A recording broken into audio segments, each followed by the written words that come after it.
guys. What is up, misfits, and welcome to this episode of Midnight Ranting. Ooh.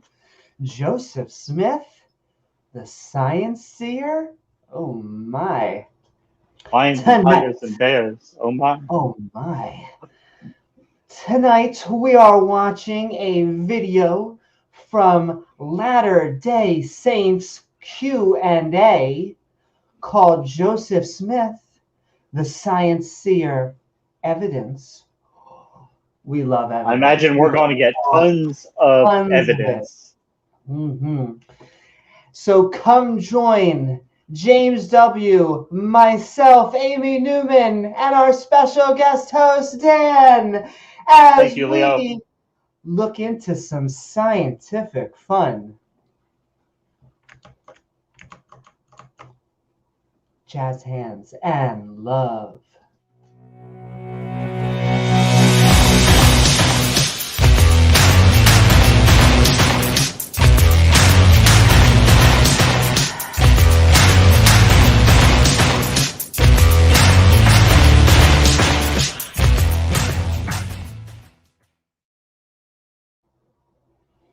Woohoo!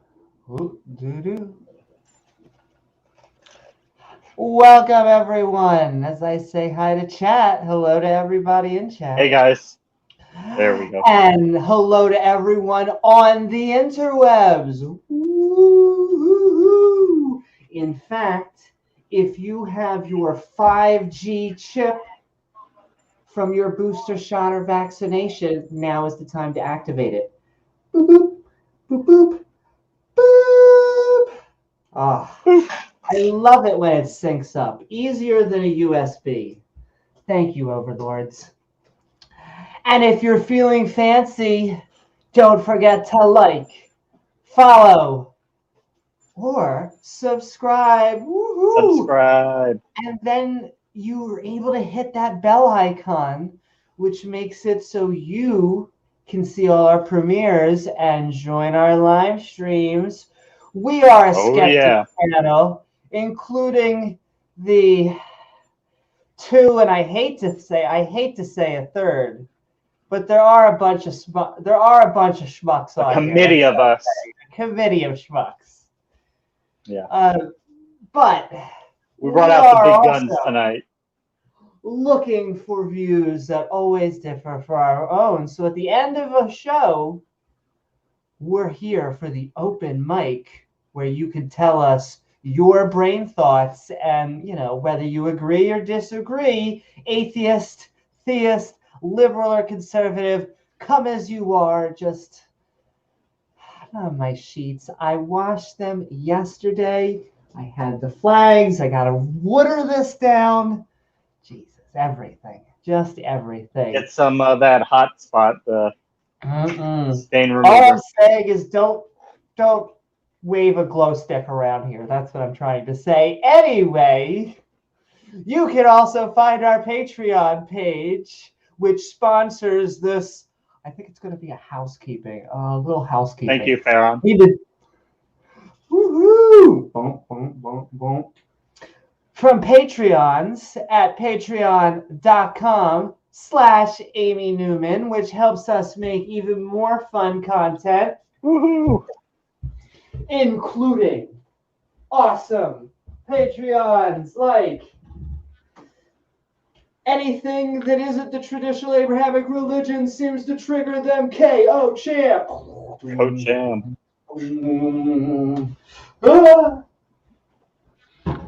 He's worthy. I don't know if I'm worthy to hold it. But also sending love to Oz from the Atheist Round and Tang Gang. Yo.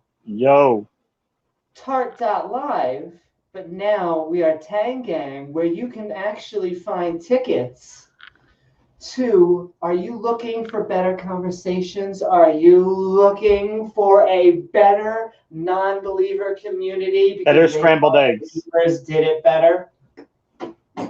Well, then you better head over to Tart.live for better. Because non-believers. Dancing is included, guys. And we don't charge extra for Amy's dancing. Da-da-da. Gang, yes. And also, we're leveling up with Ian Davenport. Thanks, Ian, who's in YouTube and Facebook. James, can you believe that this evolved? Can you imagine something like this? With all those deleterious mutations. I know. So I watched something Devolution. really cool today. It's devolution. I know. I think we did a topic on John C. Edward or whatever that dude's name, but we should probably just do an entire podcast once again on why there is no such thing. You cannot de-evolve. Idiocracy may happen, but that's a little bit different. But no, we are not de-evolving. That's not how genes work. And honestly, it's stupid. Sometimes it's an unguided process. Okay. If you think about a cow doesn't need to be extremely smart. It just needs to eat grass. Eat a bunch of grass. And get away or flee from predators long enough so that they can mate. That's it. Oh. That's it. And make tons of milk for us non-vegans. I will say I'm always amazed at the way they're able to milk those almonds to make the almond milk. Very, yeah. Just like the shake weights. It's a similar process. We'll leave that to you. That's right. But sending love, Ian! And Ian actually, I heard Amy is very good at milking nuts. And, that's right, baby. That's the job after this job. Yeah. But we're sending love to Ian and the entire thank you, Ian. Skeptic and Ranting Facebook community, where you could go on right now and send those hot memes. Where you send in hot memes in Discord. On our Discord, yeah. Hot memes in Facebook too. That's how cool we are, ladies and gentlemen. I mean, you can even send a meme to Titan Uranus on our Facebook. How awesome is that? Titan Uranus often puts memes on Discord, and if you don't know who Titan Uranus is, several times the last few sentences have just been fantastic. Honestly, if you know Titan Uranus, the last few sentences have been fantastic. It's a win-win, people. Not just Ian Davenport, who we love, but also when we hear, well, man, you can't say that we don't really take pops at all the religions. We like to just keep things a little bit spicy, okay? When you go out for food, when you eat at home, you like to keep things spicy, ladies and gentlemen. So the LDS that is like... Welcome aboard, Jason. It's like Christianity 2.5, but the other Christians don't say that they're not Christians, but that would kind of be a no true Scotsman. Nonetheless, it came out in the 1800s when this guy should have known better. Anyway, it makes all of us, and hi, Jason, and a grumpy old cuss, kind of go... No, really. Damn right. Thank you, Grumpy. Thank you, Grumpy. The Science Seer. The Science Seer. He sees science. The science sees him. I'm not sure which one attacks first. That's right, Bird. We got a whole committee tonight. A committee of heathens. That's right. Yeah. We have... well, I'll let them introduce themselves, but we have two different flavors who I think both offer very different and unique perspectives on why Joseph Smith may be seeing less science than people are letting on. Maybe. Maybe he didn't have some special insight. Damn it. But also love. So I'm sure they probably treated women in the Mormon church. No, They always treat women well in religion. As well as they treated the African American population. As well as they I'm treated sure, the yeah. African American population, Yeah. and really until like the 1970s. But who's counting except for decent human beings? Normal, non-assholes, yeah. Yeah, non-assholes. But who is the three princesses in one? The Skeptic Queen, Diana Smith. Woo-hoo! Sending love, Diana. And we send a lot of love to basically, doesn't matter who you are. We don't try to, just put suddenly one gender is equal as livestock. You have the cattle. Just hide him, Bird, please. Just hide him. I can only guess. Yeah. I'm just sending love to chat. Mana. I'm contractually obligated to finish the song.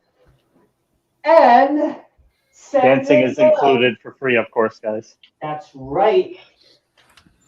A man who is getting ready to, I believe, teach an online class tomorrow, and who is about to have our 4th episode of Talk Skeptic to be. We promise. Somebody has to talk skeptic to us.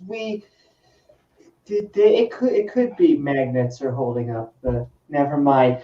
Anyway, we're sending love to Pat Lovinger. James, are you seeing science? You see science in there? I'm looking. Not yet. Damn it. Trying to fit it in the beaker. That is what I'm doing right now. I am fitting science into beakers. Anyway, we are sending love to Pat Lovinger. Who? You back on, Dan? Is that you? I think we lost Dan. I added him back. Woo! Welcome back, Dan. Hopefully. And also, we're just looking.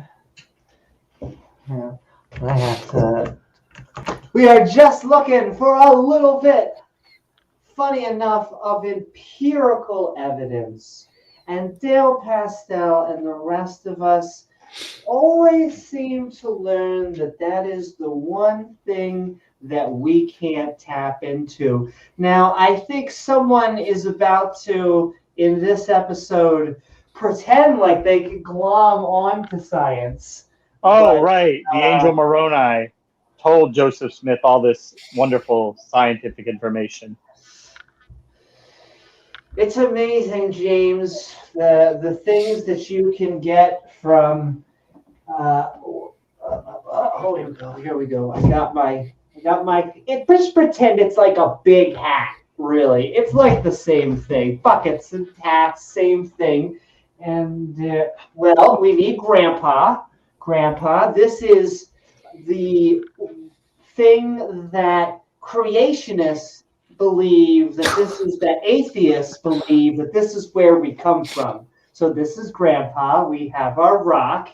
And all right, Joseph Smith, what are the winning lotto numbers? Here we go. Win Grandma, 4th wife. Here we go.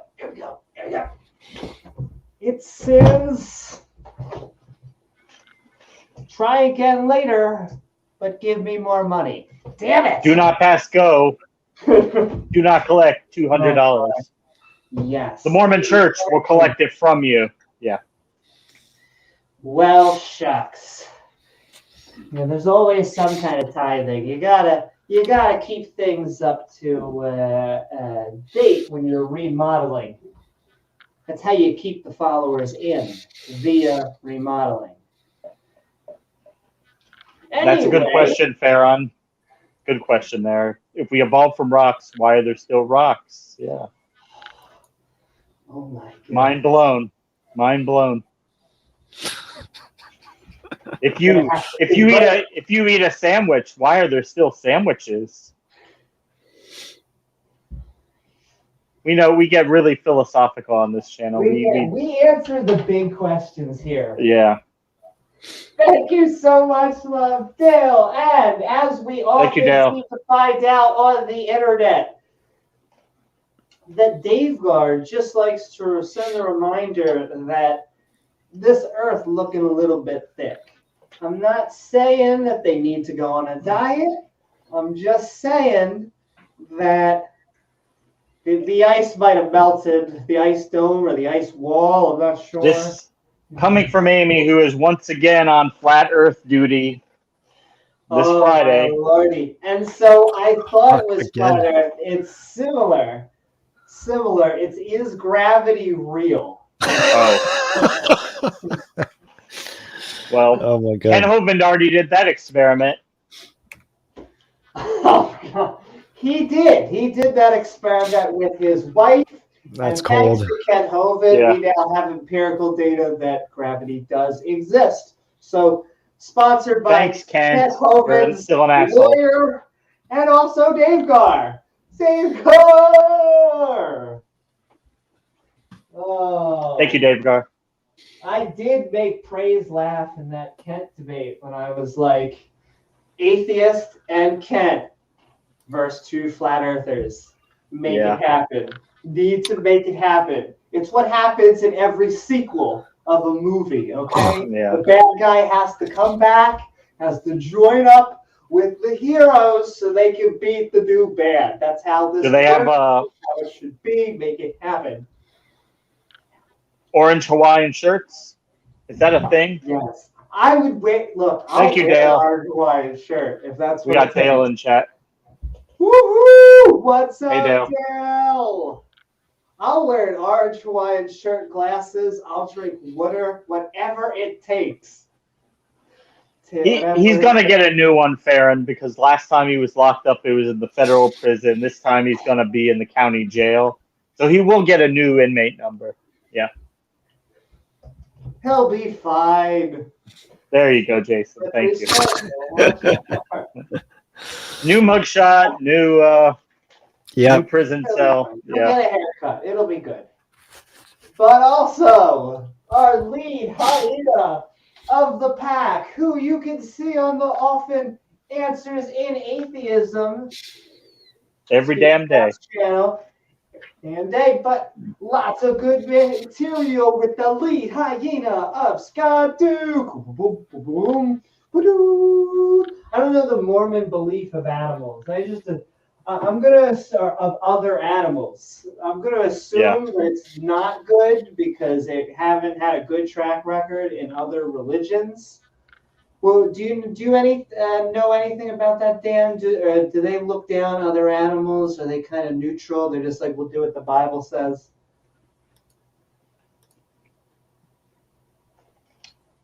I think he said his connection was bad. Oh, is his connection down? I am not. That's okay. Well, we'll find out. I imagine they either didn't take a position on it because I don't think.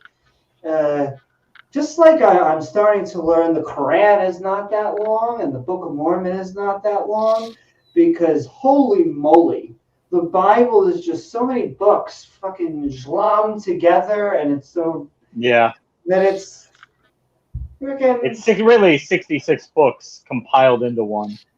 Exactly, and some of them are pretty damn long. 66 doses of bullshit. Great for podcast content, but we are 50 derps in of episodes, and we're on the book of Numbers. The fourth book. Fourth book. We're going to be doing this for years, Newman, years. I understand now why there's so many Christians when you ask them, I think the first time, you're like, did you read the Bible? They're like, of course I did. They're like, okay, let's go into which books and which chapters and everything that you read. There's going to be a quiz at the end of this.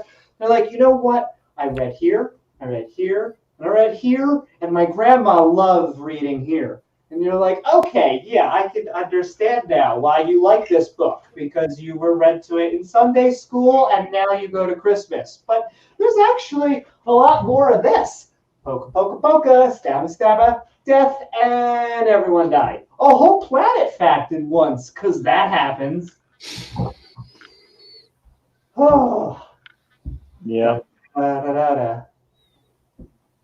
But yes, thank you so much, Scott. Thanks, Scott. Scott, yes. Speaking of the Bible, our thespian skull of the era of a Oh, lifetime. yes. Oh, yes. Yes. Rejoice! Because sometimes the Bible likes to, when it's stabby people, it's like, thou shalt not commit.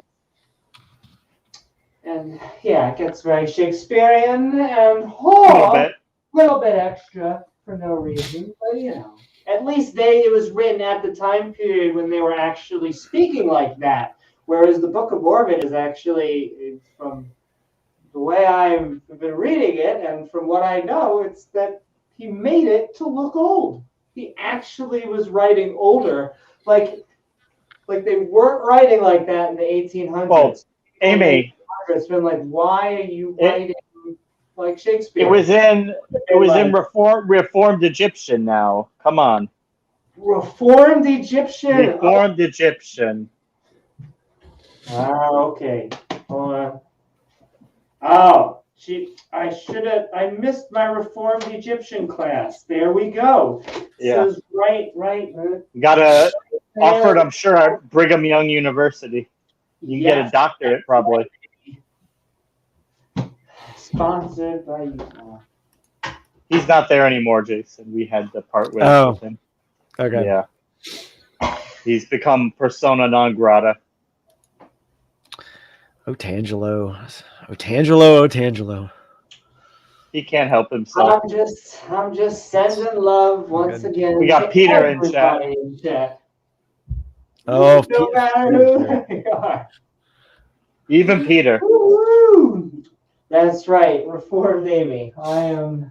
I have found holy testimony in my seer bucket, and I can't help it. This thing has been getting me everything. When is the next Marvel movie going to come out? Amy? Kevin Feige has a sniper on you. Shit. How many dildos can you fit in that bag? And I know you know exactly how many. Well, exactly how many. I will say, on a good night, it may be 7,483, but I'm just guessing. Anyway, yeah, I'm sure. Shake weights. We tackle serious issues here. We are a serious channel. Totally. Whew. Good workout. Thank you. 666, yeah. Thanks, Regos. And last, but certainly not least, sending love to Rachel Hunter. Rachel.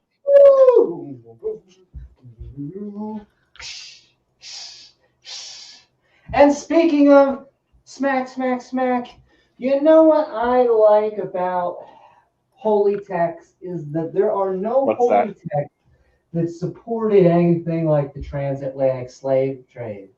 That's what I like. You could never use that. No. Never. I mean, honestly, if you had a book that supported that, I feel like that could drive. Trying to think, it's like you're a war, but you're being really. I guess you're being nice about it. You don't want to be a meanie head. I think you want to be civil. There we go. It could lead to like a really, really terrible one of those. But hey, it doesn't happen to be in the holy text. We're doing good. Sending love, Rachel. Thanks, guys. And thanks, sending Rachel. love to all of our Patreons. You, along with our mods and viewers, are what make this channel possible. And with that,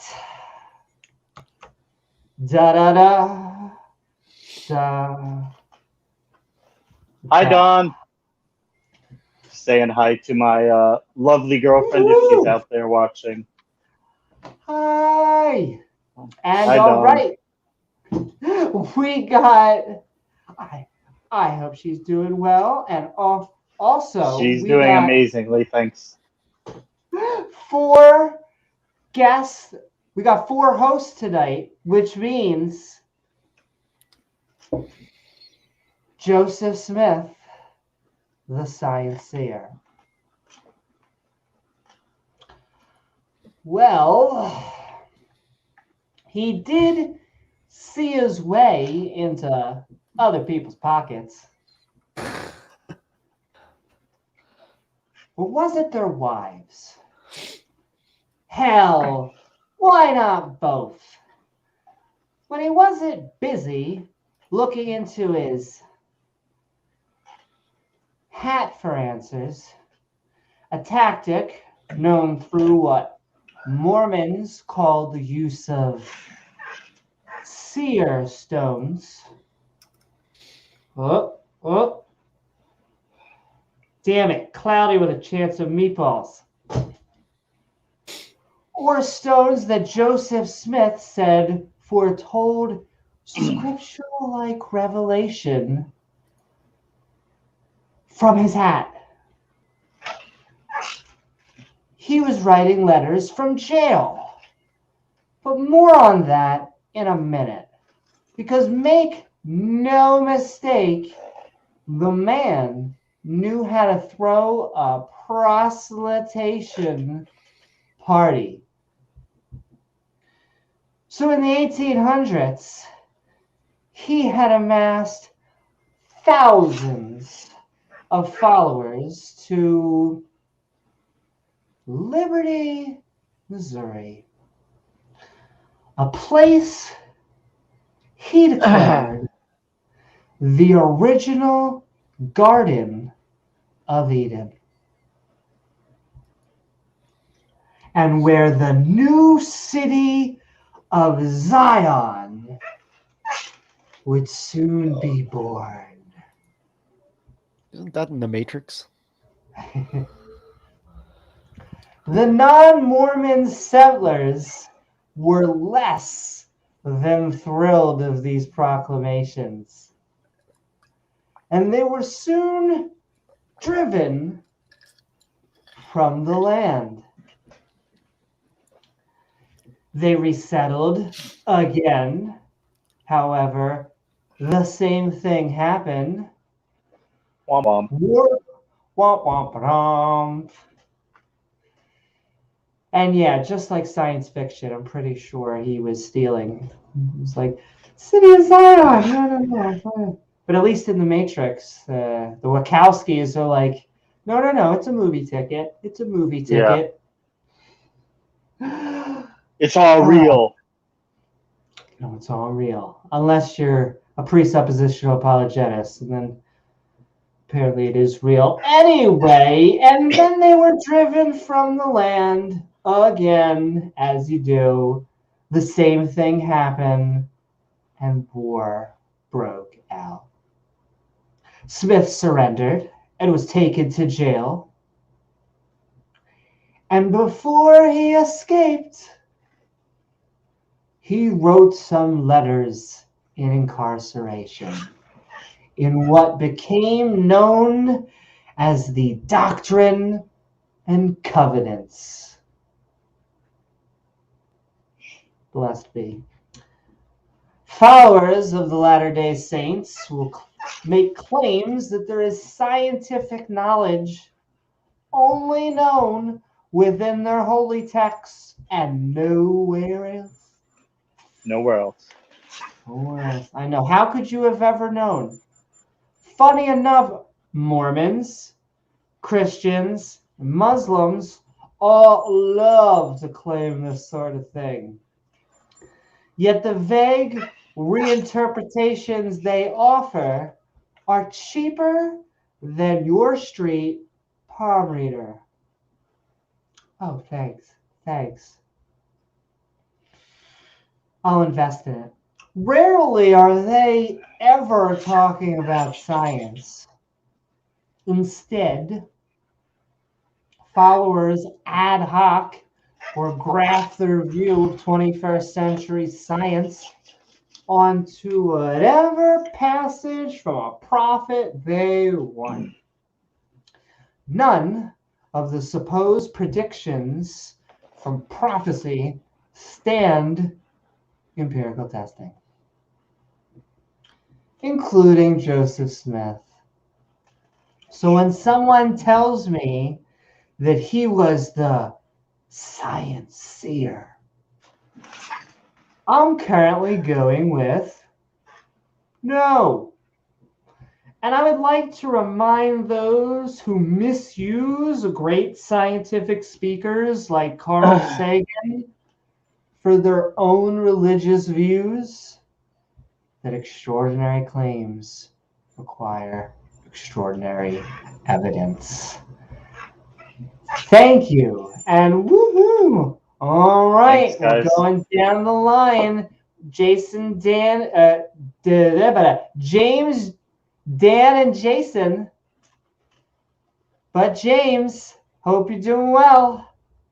You have to put me on. I'm not going to say very much. I don't have much to add to that. I just want to thank our guest host, Jason, for coming on to help us understand the science. And Dan, who was a Mormon, will give us some insight into Mormonism from the inside, which is insights that me and you don't have because we were never Mormons. So thanks to them both for coming on and helping us go through this. Woohoo! Thank you so very much, James. And all right, Dan, I'm going to hand it over to you. We are about to watch a video and we are talking about the subject, Joseph Smith, Science Seer. What does that mean to you? Hey, can you hear me? Yeah, we Yes. hear you. All right. Yeah, the first impression of that video,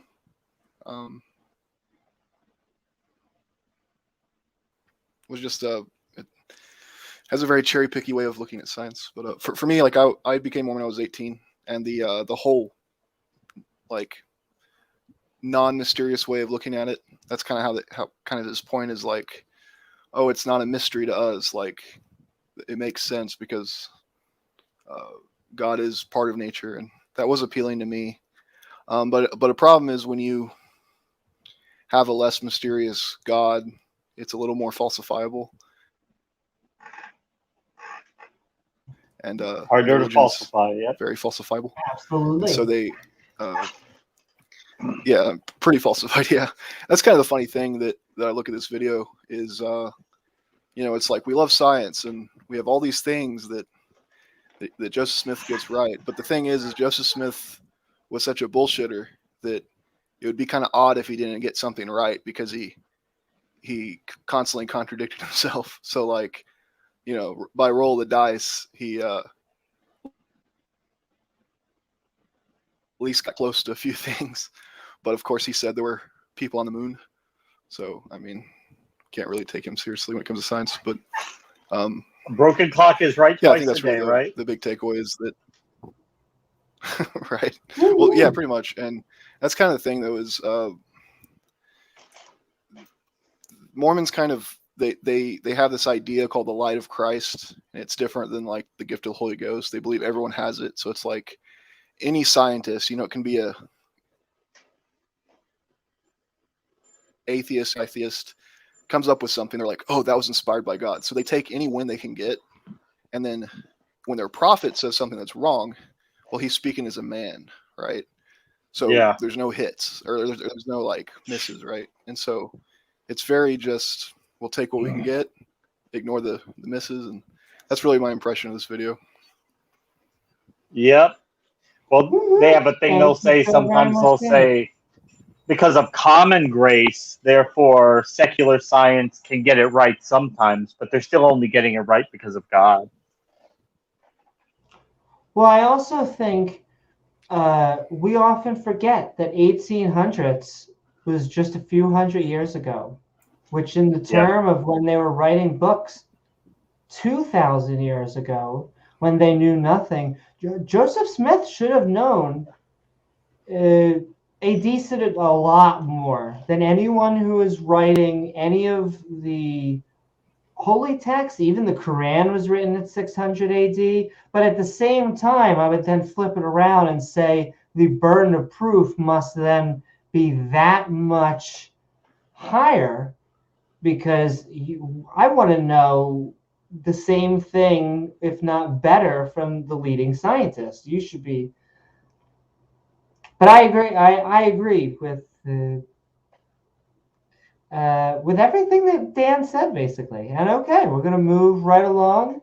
We're going to all be having commentary. Last guest speaker of the night, Jason. We have been, or we're about to be watching, we're talking about Joseph Smith, the Science Seer. I hope you are doing well. And what are your thoughts? Yeah, thanks for having me on. So I don't know a whole lot about Mormonism, although I did watch that video. So I mean, I know a little bit, but what I know strikes me as very similar to what is purported by Christians, which is you have a book, or like, as you were saying before, you have like 66 books. So a huge amount of material that has all kinds of pontifications and framings and positions that are all extremely interpretable. And so I can go to anything in the current world, and I can go to the Bible and I can be like, oh my God, look at what the Bible says here. I can almost fit it somewhat to not exactly, but I can fit it generally to what's happened in, X day on this, the number of sands on the beach. And so we have a bunch of stars. Oh my God, Joseph Smith was predicting that we're going to find a bunch of stars. This is the classic attempt to be able to use really vague language to point that somebody predicted something. We know that that's not the case. We have all through history of people doing these kinds of things. Look at Nostradamus. Nostradamus did the exact same kind of stuff and actually probably did it a lot better than Joseph Smith did. So that's flowery figurative language. Yeah, absolutely. So I'm sure you can go through there into Joseph Smith's wording, and we're going to watch this video, but the guy's making these interpretations and associating it with what's actually happened currently. It's very, very subjective. And the only other thing, I guess a couple other things I'll add, and then I won't go on.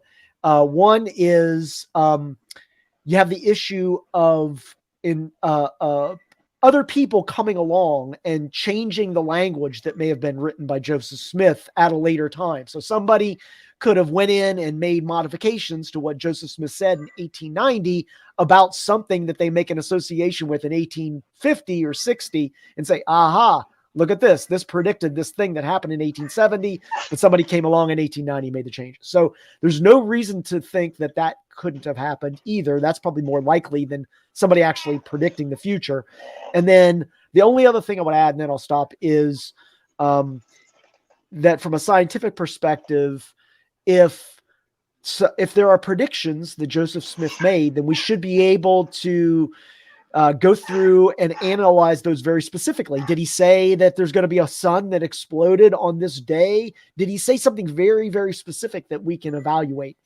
I would almost wager that that's not the case, that everything is extremely vague and interpretable. And I could find other books that make interpretations that are either better or that have similar subjectivity to them. Yeah. So anyways, I'll stop there. I won't run on, but thanks for having me on.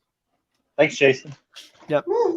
Check out the Science Ultimatum with Jason Torn. Let's get him up to 100 subscribers so we can get his URL. I don't publish enough on there, yeah. but I'll try to. So. And all right, with that, we are now going to hear from the other side, or rather a video by Latter-day Saints Q&A called Joseph Smith, the Science Seer, Evidences. Ooh, got a little slavery in my throat. Sometimes happen when we read the Bible. But Joseph Smith, the Science Seer, Evidences. There we go. So much evidences. So much evidences. That's right, baby. During the show, feel free to tag James W. or myself in chat at Amy Newman so we can show off your fabulous one-liners, thought bubbles, and I guess questions, comments, Concerns, and current complaints. concerns, complaints. Would you like some quail? Well, that's right. And then after the video, we will be moving into some open mic. So with that, we are going to get the fun started. Joseph Smith, the Science Seer, Evidences. So in this evidences video, I'm going to talk about scientific principles that Joseph Smith had revealed to him well before they were discovered by scientists in modern day. Fascinating material. And in fact, I was really inspired by this from attending an Education Week lecture series by Dr. John Lamb. He's been a chemistry professor, just retired. He's 36 years at BYU. Phenomenal, lots of awards. And what was so exciting about it is he just wrote a book. And so I thought, oh, I can do a video on this now. Joseph Smith's 21st century view of the world, truths he knew before the world accepted them. So it's a lot better than my Education Week notes.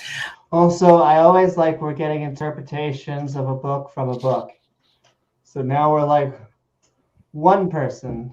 Do a video. Peter I'm sorry. Peter mentioned that he didn't know that Speed was a Mormon. Damn it, Speed, did you convert? No.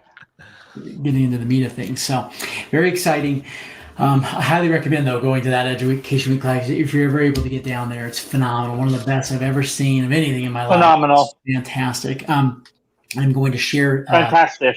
from the book throughout the video on different topics. I'll also link in the end screen to 2 other videos that would be great on this. The video on explosions of light after 1830 and science and religion, seeing with both eyes, which would be a great companion videos to this. So let's start out. Doctrine and Covenants, section 121, Joseph's in Liberty Jail, and the Lord reveals to him that there will be a bunch. So once again, we are talking from that jail post after the Mormon War. So this is the setting of scientific principles that will be revealed essentially in this dispensation that have never been known throughout the history of the world.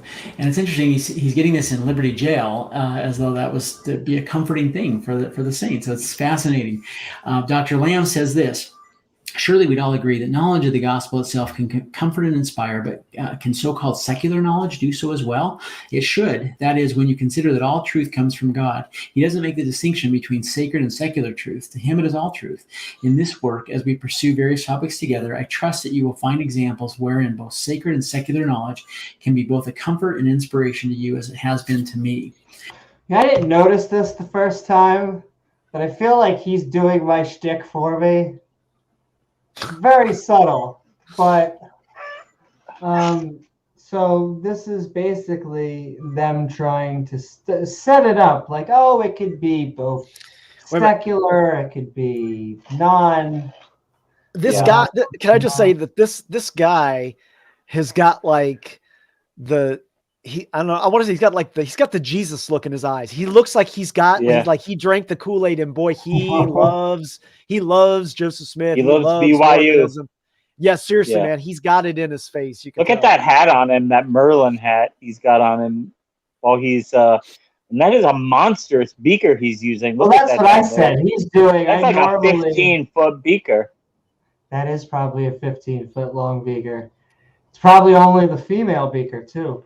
Anyway, I always like these types of examples because they're always like in-house, like people who only shill for creationist type of things, probably for the Mormon creationist view, but they're never like, it's even rare that you see people like the guy from the Human Genome Project, where he truly is a secular scientist who happens to be religious.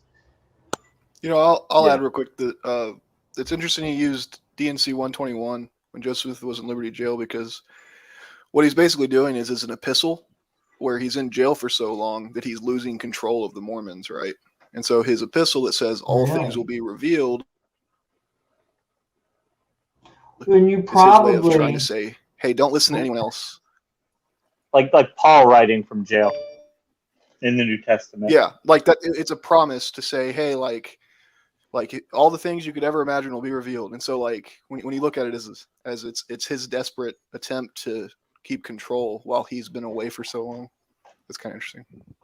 Well, I also would imagine if you just lost a war, that it's hard to explain that you're God's chosen people and you're going to lead them to promised land and all this when you just got beat by the United States government.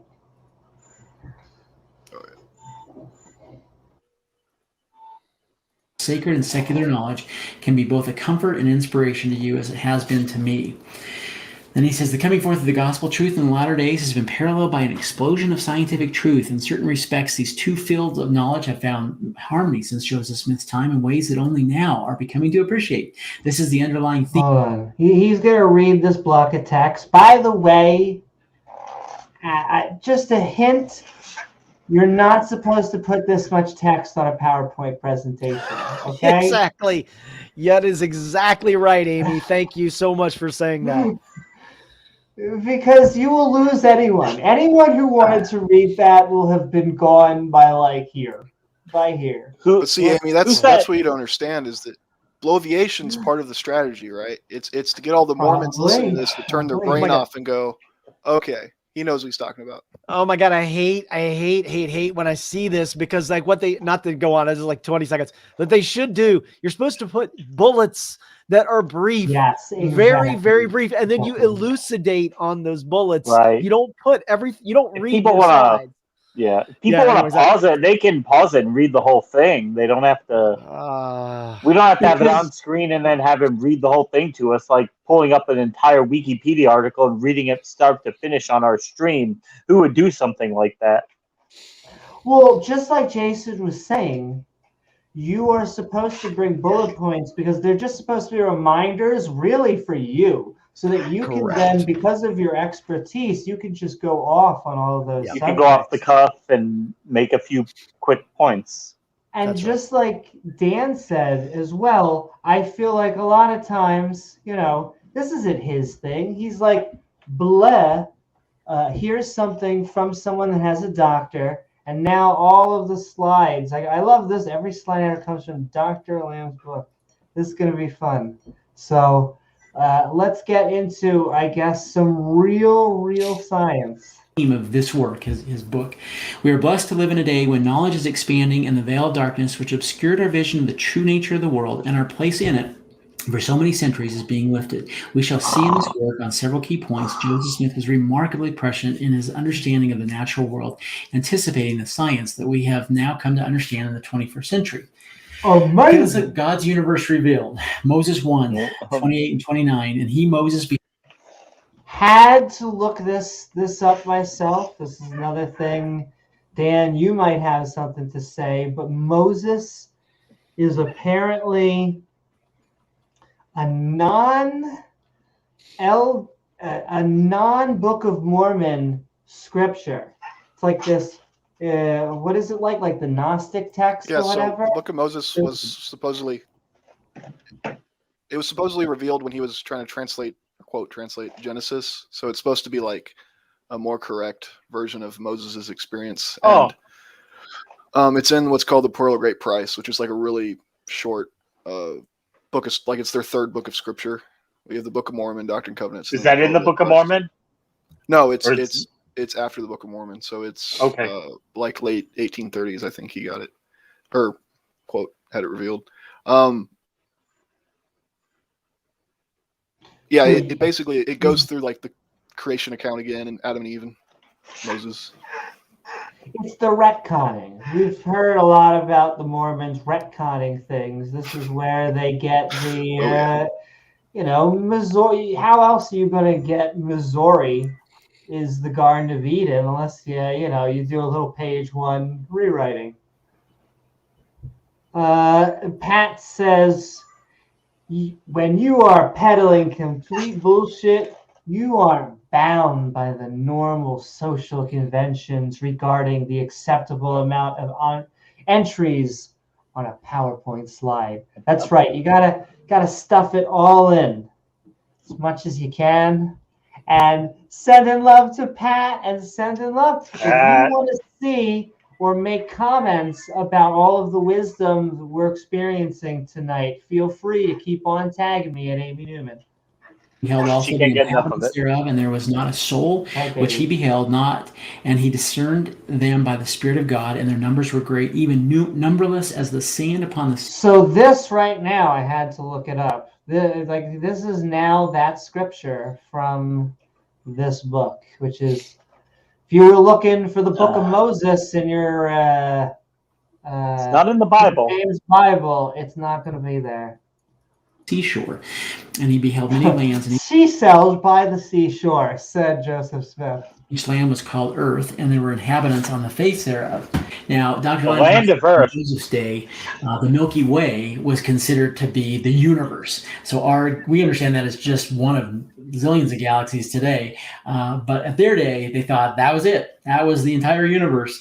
That was what scholars thought at that point in time. So if you look today, it's fascinating. In fact, astronomers say you can see probably 10,000 stars or so with the naked eye. But telescopes have been able to enhance our understanding of this, and things have been changing quite Should be dramatically. better And the now. big, Tell me if that's catapult of better. This was the launch of the Hubble Space Telescope. And thank you. It's 348 miles above the Earth, rotating around the Earth like a satellite, and it was launched in 1990. And one of the things that we found out as an example is prior telescopes, especially Joseph's day and since then, they thought that there were these clouds, that they were just clouds essentially of dust and stars in the Milky Way.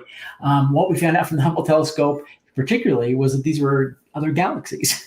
So now I want you to Wow. look at this little. Did Joseph Smith help us find that out? Or are you just saying things that we learned? That's cool. Oh, Screen of this was a 10-day Deep field, long yes. exposure. The Hubble telescope pointed at Oh, my. the darkest patch in the sky they could find. How and deep, a Amy? 10-day long exposure to zone in 15 on this feet, I specific think. spot and look at what they found. Just numerous galaxies in just that little spot. Phenomenal. What 200 billion stars in the Milky Way galaxy, and how many galaxies are in the universe? The estimates are pretty wide, between 100 billion to 2 trillion. That's the range. And even some scientists are even talking about multiverse stacking of universes. Yeah, it's a lot of shit out there. Yeah, we know. Those phenomenal things being talked about. Now, in his television series Cosmos, a scientist who is not a believer in God, Carl Sagan, tries to help the viewer understand the enormous number of stars that modern science has revealed through instruments like the Hubble telescope. Lo and behold, he states that the number of stars in the known universe is greater the number of grains of sand on all the beaches of the planet Earth. In fact, Dr. Lamb at Education Week, he actually showed us the math behind this, and it's real. It really is true. It is rather astonishing to think that Joseph Smith understood the scope of the universe in the early 1800s, well before science had revealed it. Just before his time, scientists like Kant and Herschel in Europe and Benjamin Franklin in America have been speculating about the existence of multiple worlds. So the TDLR version right here, he is trying to explain that because Carl Sagan said it, and because it was in Moses, there you go. Exact same, ladies and gentlemen. That's amazing. I did a search for grains of sand in the Bible. There are 60 verses in the Bible that mention grains of sand. And I immediately found one that says, like, I will surely bless you, and I will surely multiply your offspring as the stars of heaven and as the sand that is on the seashore. Like, there's all these things in the Bible. So, like, if Joseph Smith, if they said it in the Bible, I mean, just think of how amazing that is. I mean, the Bible was like 2,000 years ago and they said it. Joseph Smith said it was in the 1800s. I mean, so that doesn't really lend much credence to support Mormonism. That would actually support Christianity if you use that flawed approach as it is. I mean, grains of sand is just a common thing that people use to refer to something that's very numerous, lots of it, because the amount of grains of sand is unimaginably high. So it's just a figurative way to say a fuck ton, a lot, a whole lot, more than you could ever count in 100 lifetimes. Yeah, and I think the thing is the doctrine at the time when Joseph Smith was saying this kind of stuff was that there was like a god of a god of a god, an infinite regress. So like the idea of infinity, of like the universe being infinitely huge because there has to be enough planets for an infinite amount of gods. Like this idea is just a product of their doctrine, and their doctrine's bullshit and Right. not supported by science. So like they're not even right in the terms of like the science doesn't show like an literal infinite universe or an infinite regress or anything like that. So like it's really not consistent unless he cherry picks the doctrine to point at this one part that kind of equates with science. Yeah. Yep. According to the original doctrine, God just our God just had this one planet, and other gods have other planets and other solar systems, and there's an infinite number of them. But Joseph went further. In his works of Revelation, he made claims about the number of stars and planets that were outlandish and unsubstantiated in his day, and which held him up for possible ridicule. He even claimed that there were countless inhabited planets as an outrageous proposition for the science of his day, but one which is now considered a serious possibility by respected scientists. In fact, whoa. He claimed there were countless inhabited planets, and we still do not know. So what is that? Yeah, it's a possibility. A lot of scientists think it's very probable, but we don't have any confirmation of it. It's probable. Exactly. He is yeah, exactly. He's claiming it's confirmed. He's basically claiming you're going there. I'm pretty sure, Dan. Aren't you? Is it Mormon scripture? They try and like claim it's other lands or it's written some way, but the interpretation was other planets or a different planet. Yeah, in Moses it says that there are numbers without end, and that each one has its own Adam and Eve and are peopled. I mean, that's very explicitly like said in Moses, or it might be. I think it's Moses. Yeah. Everybody, get your free planet. Just sign up, help proselytize. Isn't that in Scientology too? Or no, it's Mormon. Yeah, Mormonism. It is Mormonism. You get your own planet. Yeah. Okay. Scientology is a mind trip because you get a planet. Not only does it have things like Xenu in it, like what we stereotype, but the biggest mind trip in Scientology is that certain levels say that previous levels were bullshit. How the hell are you ever going to believe anything like if you get up to here and you're like, oh, those idiots down there. And furthermore, you then have to go out and act like all those people that are preaching on lower levels know what they're talking about. It's like greatest pyramid scheme imaginable. I know. They keep on getting better. He must have looked at Joseph Smith and said, hold my beer. It's like Amway. All right, go ahead. Sorry. A decade ago, we couldn't even answer this question. New technologies have made it possible to look for planets around other stars. And guess what? There are planets around nearly all of them, with several thousand planets discovered by the date of this writing, his book in 2018. And guess what, ladies and gentlemen? There are planets around all those stars. You just heard here right on this podcast. The search further. What if we were to limit our research only to planets that orbit their stars in just the right place so that they might have liquid water and therefore life? Researchers now estimate that billions of stars in our own galaxy have not just any planets, but planets in the so-called habitable zone capable of supporting life. Okay, let's look at Dr. Kevin section 88 about kingdoms in space. All kingdoms have a law given, and there are many kingdoms, for there is no space in which there... So this is, once again, Doctor, this is him writing from jail. Just look at the smile on this guy's face. He has like a grinning ear to ear while reading this. He thinks this is very convincing. Well, I also... Yeah, this isn't from jail. This is from Kirtland. Sorry. Oh, this is from Kirtland. Okay. Yeah, is this the same? Okay. Yeah, the Doctrine and Covenants are, quote, revelations, and they're not early. in order. So yeah, they're all over the place in terms of time or place. There's even a few at the end from a different from like Brigham Young. Anyway. Was that written in almost Eden? Like a collection. He wrote that in Eden. He wrote. Okay, got it. This was in Ohio. It took us. But The actual Oh. the actual Doctrine and Covenants is actually it was originally the Book of Commandments. Sorry to go off on this real quick, but it's changed a lot. So there's actually a lot of sections that were taken out, rather because they were a false prophecy or whatever. And so the Doctrine and Covenants we have today is actually quite different from the quote original revelations. So yeah, Keep the hits, People take out the change them. misses, right? yeah. There is no kingdom. There's no kingdom in which there is no space, either a greater or a lesser kingdom. And under every kingdom is given a law, and under every law there are certain bounds also and conditions. Behold, all these are kingdoms, and any man who hath seen any of the least of these hath seen God moving in his majesty and power. For no kingdom in which there is no space. So in Joseph's day, this passage might sound rather grand. It probably didn't make sense to anyone, especially the scientific community. They thought that, especially when you look at out in space and see all these different objects, that there was this massless, foggy material called the luminiferous aether. Yeah, talk to Bubble about that. Pours a vacuum, Aristotle famously said. And also they thought that there needed to exist for light to pass, to travel through as a wave to make its way between objects in space. Also, the atom they saw as just basically filled completely.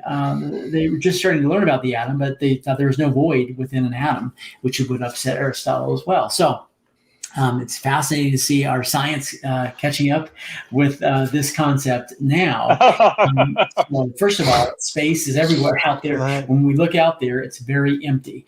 In fact, the closest star to our sun, which is Alpha Centauri, is 4 Actually, it's Proxima 6 trillion Centauri, miles. isn't it? So how long a light travels in a year. So think about that. 24. Proxima Centauri is the miles. closest one, not Alpha Centauri. But whatever. And then, so if you were to look at it, the universe is 99.9999% empty space. Our galaxy is about 100,000 light years across. Think about that. 1 light year, 6 trillion miles. The nearest galaxy to us, I love to look at this in my telescope, the Andromeda Galaxy, 2.5 million light years away. That's the nearest galaxy to us. What about the atom? Empty space. There's the nucleus in the middle, but it's about 1/100,000 And of the atom. That's fascinating. So fluff, empty space. Fascinating there. Now we know that. So 99.999% volume of the atom is empty space. Aristotle loses again. So here's what Dr. Lambson. So in a nutshell, even the tiny percentage of the universe occupied by matter itself, it's almost completely empty space. It turns out the universe we know is composed mostly of nothing. And that's something no one imagined in Joseph Smith's day. In his day, to claim that there is no kingdom in which there is no space seemed to make no sense. Today, it surely does. Now, no space in which there is no kingdom. Dr. Lamb said, as a scientist, it seems pretty clear to me that Joseph is using the word kingdom in a very generic sense to refer to any physical realm of existence, be it in outer space or inner space. all right, let's just read what he has highlighted here. Joseph taught that there are many things in the universe beyond what we can perceive with our natural senses. One of these is the so-called Spirit of God. That is not a scientific statement. He speaks of the Spirit or light as a substance that proceeds forth from the presence of God to fill the immensity of space. Also not a scientific statement. There is certainly plenty of room for it between the atoms and the stars. Did you check behind Jupiter? In between the rings of Saturn, yeah, there's empty space there, I think. What about Uranus? Was there empty space in Uranus? And you can't really consider dark matter as like empty space, because it's matter. It's just and my understanding is it's very difficult to detect because it doesn't interact with like electromagnetic fields. Right. So it's questionable whether it exists. There's a lot of hypotheses around it. They do suggest that it does exist. But it's not nothing. So And then you've got virtual particles also that are popping in and out of existence in the quantum fields in empty space. So and nobody's talking about the Spirit of God. I mean, saying the Spirit of God must be filling in that space. He's just essentially saying, guess what, guys? There's space that's proof of God, because Amy Joseph is going Smith into said space. there's got to be some space right, for baby. God to fill in the gaps. Therefore, You know, God. Space So- is proof of God. Yeah, Joseph Smith said that spirit matter is like spirit matter is a finer type of matter that you can't see, and so it's actually a somewhat common Mormon belief to be like, oh, dark matter like matches the description of Joseph Smith describing spirit matter. So this Spirit is matter. actually a somewhat Yeah. common thought. Yeah. Except he says that like if I actually talked with a Mormon about this a few days ago about like they're not really tied down to like dualism or monism or anything. They're kind of vague, but like if spirit matter was dark matter, we could detect it on Earth, right? I would think, like at least how it interacts with other matter. But like we don't detect spirits, and they're supposedly all around us. So I don't know. I think they've been No, looking for dark exactly. matter and they haven't found any. We would be able to see it at least, or not see it. We would be able to detect something the Affecting same the way gravity. that, yeah, just like dark matter seems to have an effect on matter. In fact, dark matter seems Yeah. to be helping matter clump. Yeah. And so we're just learning what it is, and we may not have the tools yet to fully explore it.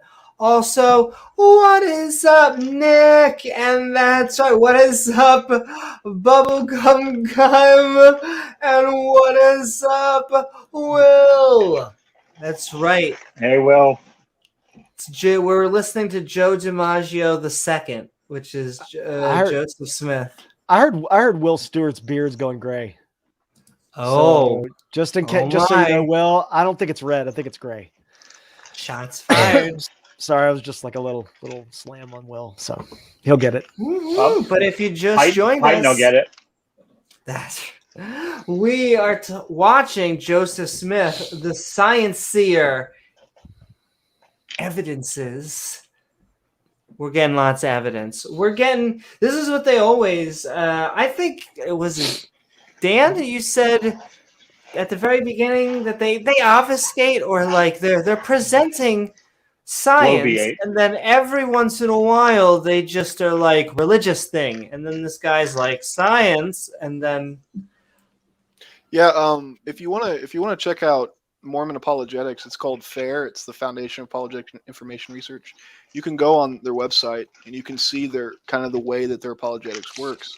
Is you throw so much information at it that it mentally exhausts you, so that you don't actually fully investigate it, right? Because it's not like for Ken it's not Hovind. for non-Mormons. It's for Mormons, right? It's for Mormons that have Gish doubts. Gallop. Yeah. Space, be it a galaxy, a planet, or an atom. What then does he mean when he states that there is no space in which there is no kingdom? Joseph taught that there are many things in the universe beyond what we can perceive with our natural senses. One of these is the so-called Spirit of God. He speaks of this spirit, or light, as a substance that proceeds forth from the presence of God to fill the immensity of space. There is plenty of room for it. There's certainly plenty of room for it between the atoms and the stars. What does science now teach us about the space within atoms and the galaxies? Lots. Much of it speculative at this point.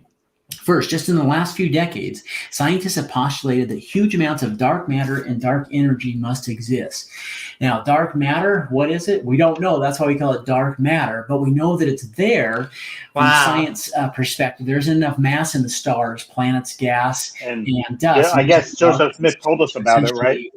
that's have what the I'm waiting gravity for. hold, the galaxy together. So there's this mass that must be made up. So scientists have postulated there's a lot of extra mass that we can't see. We can't even detect it with Oh an my. instrument. So they just label it dark matter. Now, dark energy, when you look, especially at the Hubble Space Telescope, you see galaxies moving away from each other. Gravity should be pulling them together.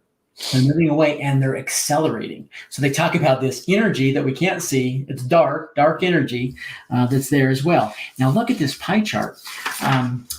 If scientists have postulated today, this is about the mix: 68.3% dark energy, 26.8. Turns out, all right, he is just showing a graph, the percentile. I've seen this before of dark energy, dark matter. It's trying to stress that if the numbers are correct, this is how much ordinary matter as compared to dark matter and dark energy. Once again, though, I want to know what he is setting up here. Are you just taking a second to marvel at the fact that What science dark figured out, energy yeah.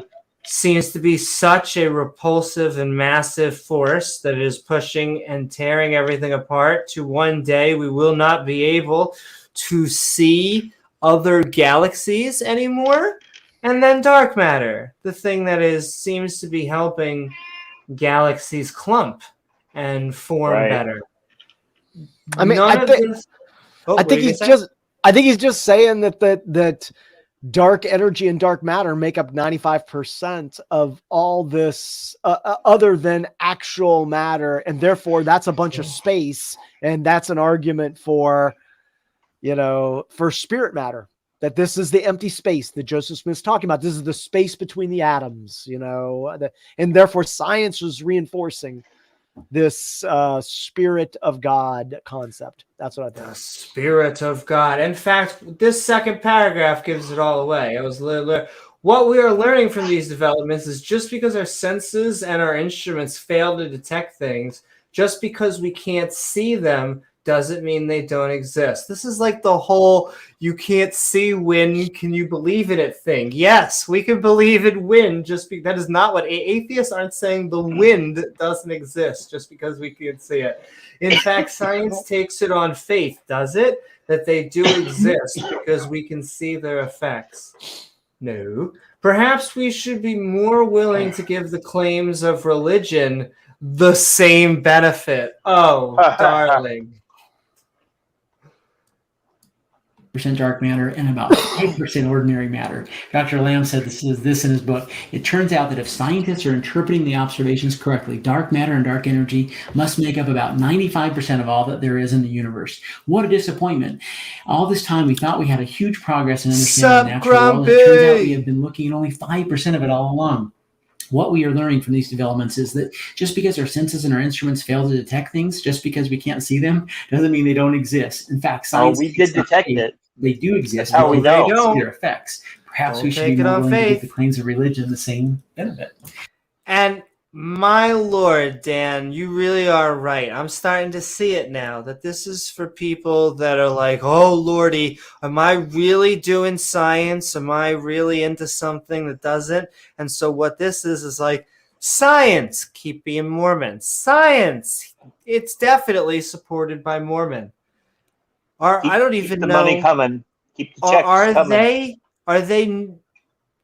Yeah, when you start thinking critically, the leaders go, just turn it off like a light switch. Are the leaders, do they promote 6-day, 6,000-year creation? Like this guy is said, it makes it seem like Mormons are old earthers. Are they old earthers? Yeah, so I was going to get to that at the end when he pulls up that last slide. You want me to just tell you now? Oh, you know what? Am I spoilering alert? Oh, that just sounds like. I'll get to it. Yeah, I'll tell you. Okay. Well, there you go. I'm excited now, baby. I love what he says here. Dark matter and dark energy presumably exist spread throughout creation at varying concentrations in various places, probably all around you at this very moment, even though you can't see them or feel them, invisible to us because they don't interact with normal matter the way normal matter interacts with it. All right. He's like a court reading lawyer. No offense to him. He was doing great. All right. Dark matter and dark energy presumably exist. That's great. Okay. From that, what is he trying to say? But now physicists themselves are talking about previously unknown materials residing right amid what is all around us. I've seen this movie, an Alien. This is where they never let it get. They never put it under, listen to the scientists. They never put it under proper guards, and then it breaks out, and then the alien starts killing people, and then the scientists have to go buddy up with the buddy cop, and then they take it down together, and they learn that friendship was there all along. What are we talking about? Physics. Unknown materials. Joseph's religious claims of a spirit world. What? That escalated quickly. Of a spirit world right here previously made no sense scientifically. Funny enough, they still don't. Now these claims are perfectly compatible with science. They are? They are? They are. Bubblegum gun. You're sending a link. When we get to the open mics, we can talk about if it's on topic, we can talk about it. I'm all for it. Sending love to everybody in chat. We're moving along. We'll let him TLDR his more slides. So, well, let's see what the most interesting part is, actually. Beautiful. 3 generations lined up for a picture. Is that ghosts? I guess these are He's ghosts. supporting Bubbles' ghost. I am not sure what this is supposed to be. I understand this is taken from an actual comic strip. What's that? Yeah, just for those that don't know, the Mormons believe that when you die, you go to the spirit world, which is like a waiting place to wait a resurrection, and it's all around us. So it's like an unseen world around us. That's what they believe. So really, yeah. Well, there you go. It's all around us. I thought it was pollution, but no. Moving forward in his TDLR, and that actually, I mean, it's so funny. All of the little details. Because it's a very big thing that they are part of Christianity in the Latter-day Saints, correct? They view themselves as Christians as probably the true Christianity, right? Yeah, most definitely. I always find that interesting because it's like it's a different PR switch from Islam. Islam could have been like, we're Christianity 2.0. But really, they're trying to say we're like the trilogy. So everyone's got marketing. Well, right now Mormons are having like a reformation where they're trying to appeal. They're trying to appeal more to mainstream Christianity. They're trying to move away from the more extreme stuff. Like they've changed their temple ceremony, and they're trying to, like, just recently the prophet said that the Book of Mormon's not a historical textbook. So they're trying to be more like mainstream Christianity and move away from the more extreme stuff. I'm sorry, could you just say that again? Did you just say their current prophet? Yeah. There's a Amy loves prophets. Oh my. They have a prophet that's apostles, and it's really, so they have current prophets. Because that is, it's like my Oz trigger. Oz, like his whole thing. And James is also a mythicist. I can't just say James and Oz. They're like, on this Jesus thing. And I just have the girl dick, prophets. Why prophets? Why does there seem to be this one-on-one conversation with God? I really don't understand it from like a fundamental. I know the Jews have all these little prophets going on in there, but actually, that actually relates to what he was just talking about the whole idea about kingdoms and stuff. What Joseph Smith was trying to say was that there's a hierarchy in all things, and that's kind of the principle. Any two things, one of them is greater than the other, and there's always something greater than that. And that was the whole point of that script. It was an abstract idea. It wasn't meant to be like scientific. It's really interesting because like all this stuff that like are part of this has associations with like what's the like, I don't know if you guys have ever heard of Helen Blavatsky. It's like esotericists. Theosophy. Yeah, like of the early 1900s has a lot of this stuff in it, and the fact that he was like around the mid 1800s, 1830, was it, or like 18? I don't know when he died, but like he died 1830s. Yeah, 1830s was the bulk of his work. Yeah, that and the fact that like they talk about like the spirit realm, that's like ghosts. The concept of like ghosts and hierarchies. This is all like very theosophic, and so I'm not surprised he's weaved in these things that were of the times to make this modern religion. So that's fascinating. Anyways, yeah, critics have traced pretty much every one of his doctrines or ideas to like a contemporary source that he was near. Yeah, it's been so thoroughly like explained naturally. It's insane. But anyway. Yeah, that's cool. Yeah, and it makes sense. I mean, I want to keep on reminding people because it's hard for me sometimes. We flatten history. we put it in just one bin. Anything that was longer than a few years ago was history. But my lordy, there is a major difference between 0 AD and the 1800s. That is a giant. I know it's the birth of the scientific era, right around that time, but he knew a lot, and he was writing it in Old English, so he knew about a lot of this stuff and was writing it to now. It looks like, how did these people know 2,000 years ago? No, 200 years ago, as I shout into the microphone.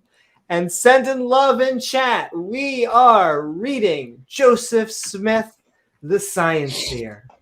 Through you without you even knowing. Joseph Smith taught that the spirit world was not in some distant spot in the universe, but right here and around us.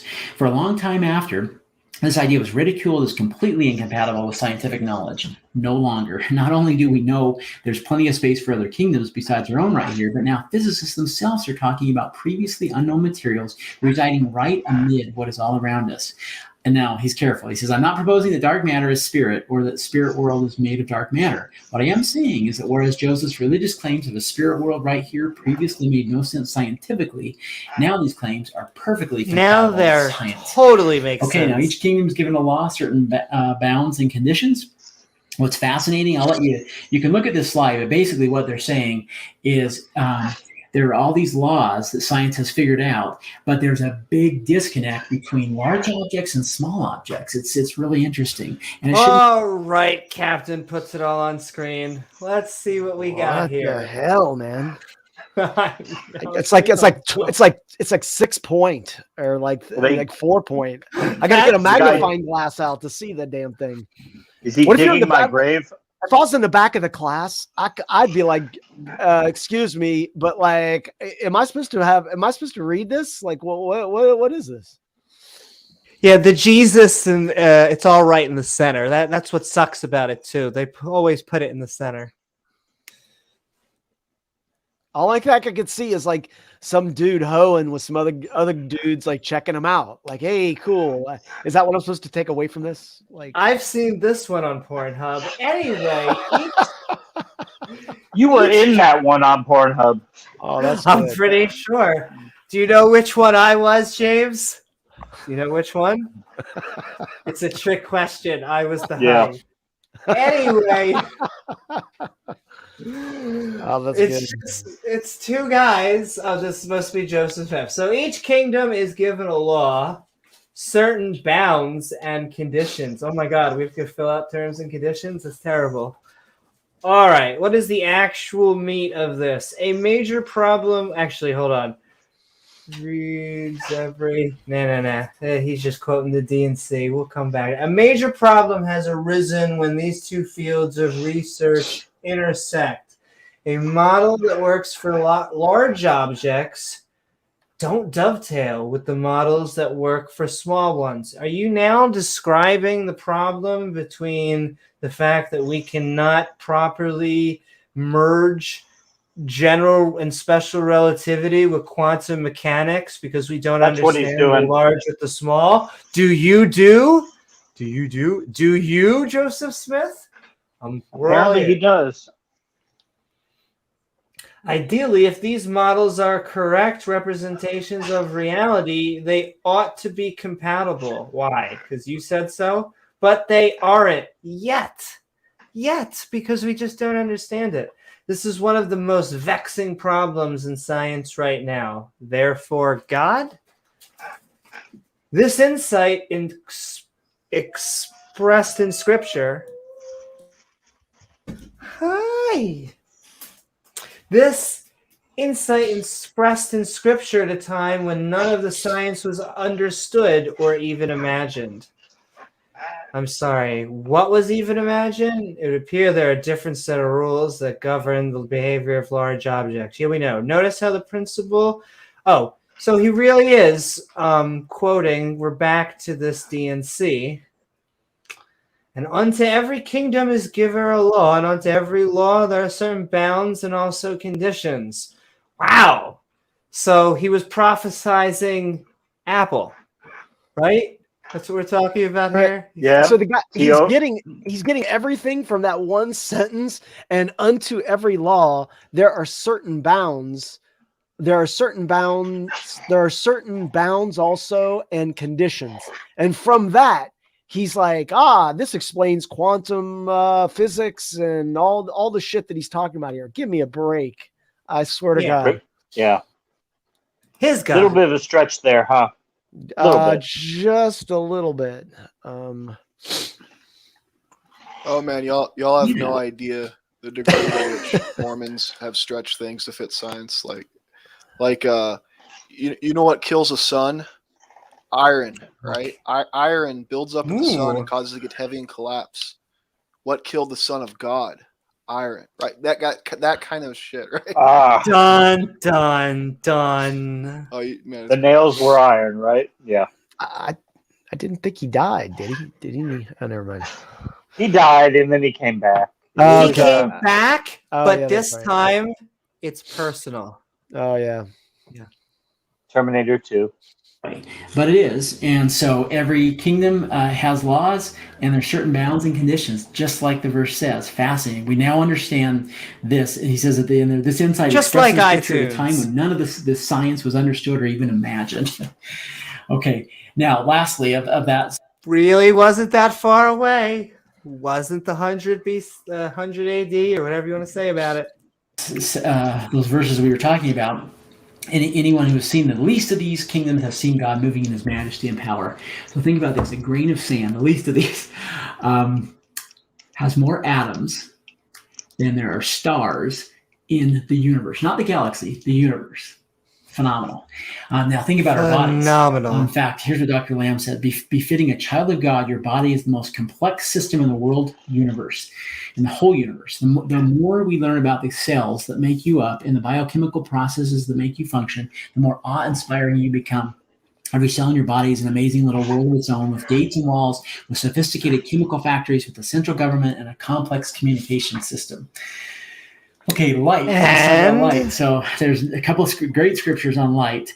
Now that's right. Let's look at these great scriptures. So modern scripture and revelation clarify the nature of light significantly over what we can learn from the Bible. Oh, snap, son.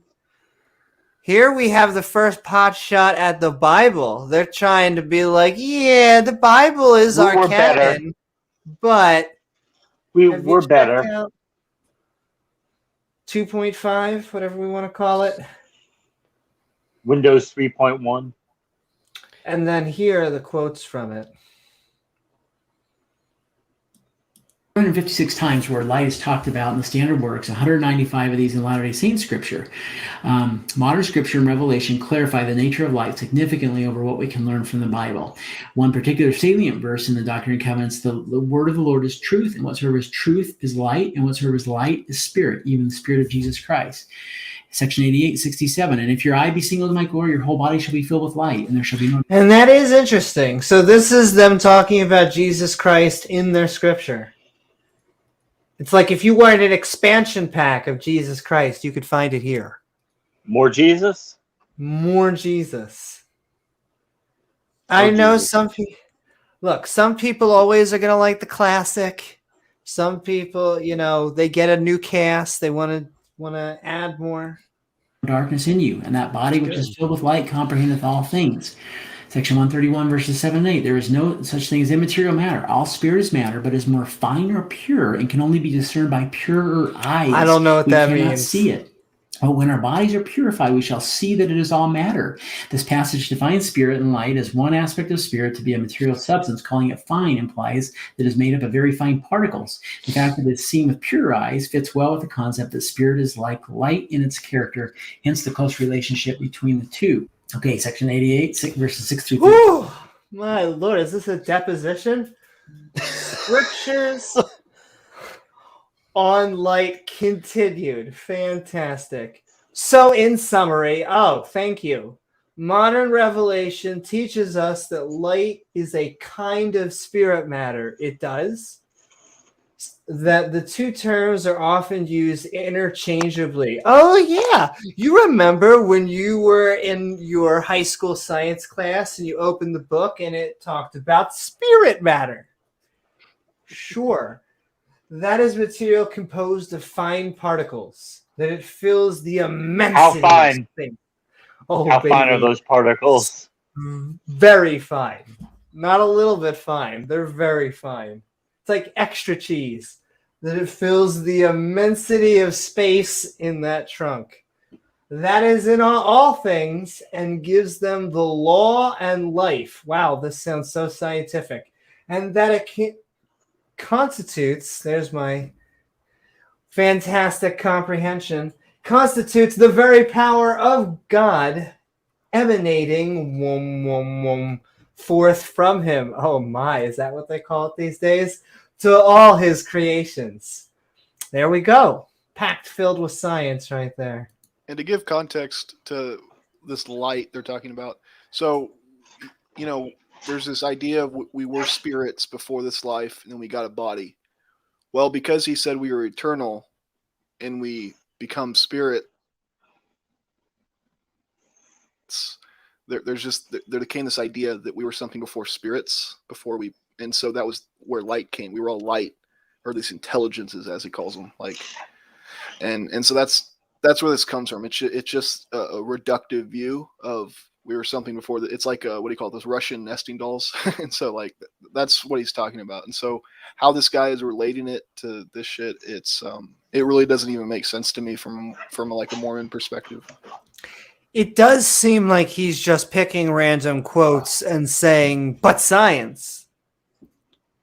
Because I don't know how he connects a lot of the... In fact, I'm not 100% sure, but the scriptures he was quoting don't always talk about cosmology, but then he goes, but cosmology, right?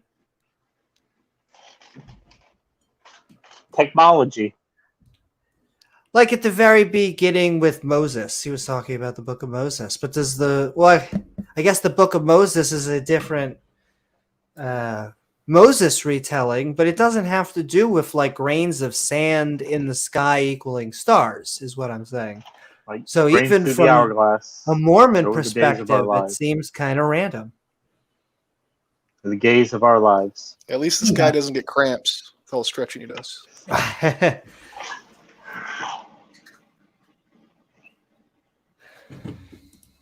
About he that ascended up on high is also he that ascended below all things, in that he comprehended all things, that he might be in and through all things, the light of truth, which truth shineth. That is. I just like to know that he's in all things. That's hot for me. Are you in all things, Amy? Also, he is in the sun. As much as I can be. The earth, all these things. And he says, the earth you stand, the light which shineth, which giveth you light, is through him who enlighteneth your eyes, which is the same light that quickeneth your understandings, which light proceedeth forth from the presence of God to fill the immensity of space. The light which is in all things, which giveth life to all things, which is the law by which all things are governed, even the power of God who sitteth upon his throne, who is the bosom of eternity, who is the midst of all things. So in summary, modern revelation teaches us that. I will say, I wish he could put that enthusiasm in towards like a secular activity. I like enthusiasm and the giddiness. It comes from, I assume, a feeling that, special revelation. But special, that's where the empirical seems to run away. Light is a kind of not like special relativity. Interchangeably. No. That it is material composed of fine particles, that it fills the immensity of space, that it is in all things and gives them law and life, that it constitutes the very power of God, emanating forth from him to all his creations. Okay, there's three things about light to talk about, but just quickly. Particle or wave. So I'll just flash this up on there. You can read the whole thing if you want. The wave model was considered the winner in Joseph's day. With the understanding of quantum mechanics and Okie dokie. Light, particle, or wave. So by Joseph Smith's day, the wave model was considered the winner. Also, you could tell how far we are in science that they are even talking about this. Once again, we find that Joseph Smith's bold claims, he was so bold, in his revelations that light is a particulate substance flew in the face of accepted scientific thought of his day. Yeah, he was a scientific pioneer. Yet as the 20th century rolled around, science decided to change its mind. Oh, was it because of Joe DiMaggio II? Is that why? A new Obviously. quantum mechanics. He highlighted quantum mechanics. So a new set of theory arose, quantum mechanics. Yes. The new theory of light in the 20th century was that light is also quantized, that it is a particulate in nature. These particles were given a name, photons. Amazing. This particulate model of light is now deeply rooted in the scientific thought and squares nicely with the description of light we find in Latter-day Saint Revelation as described by Joseph Smith. Oh my, why aren't we learning about Joseph Smith in our scientific textbooks?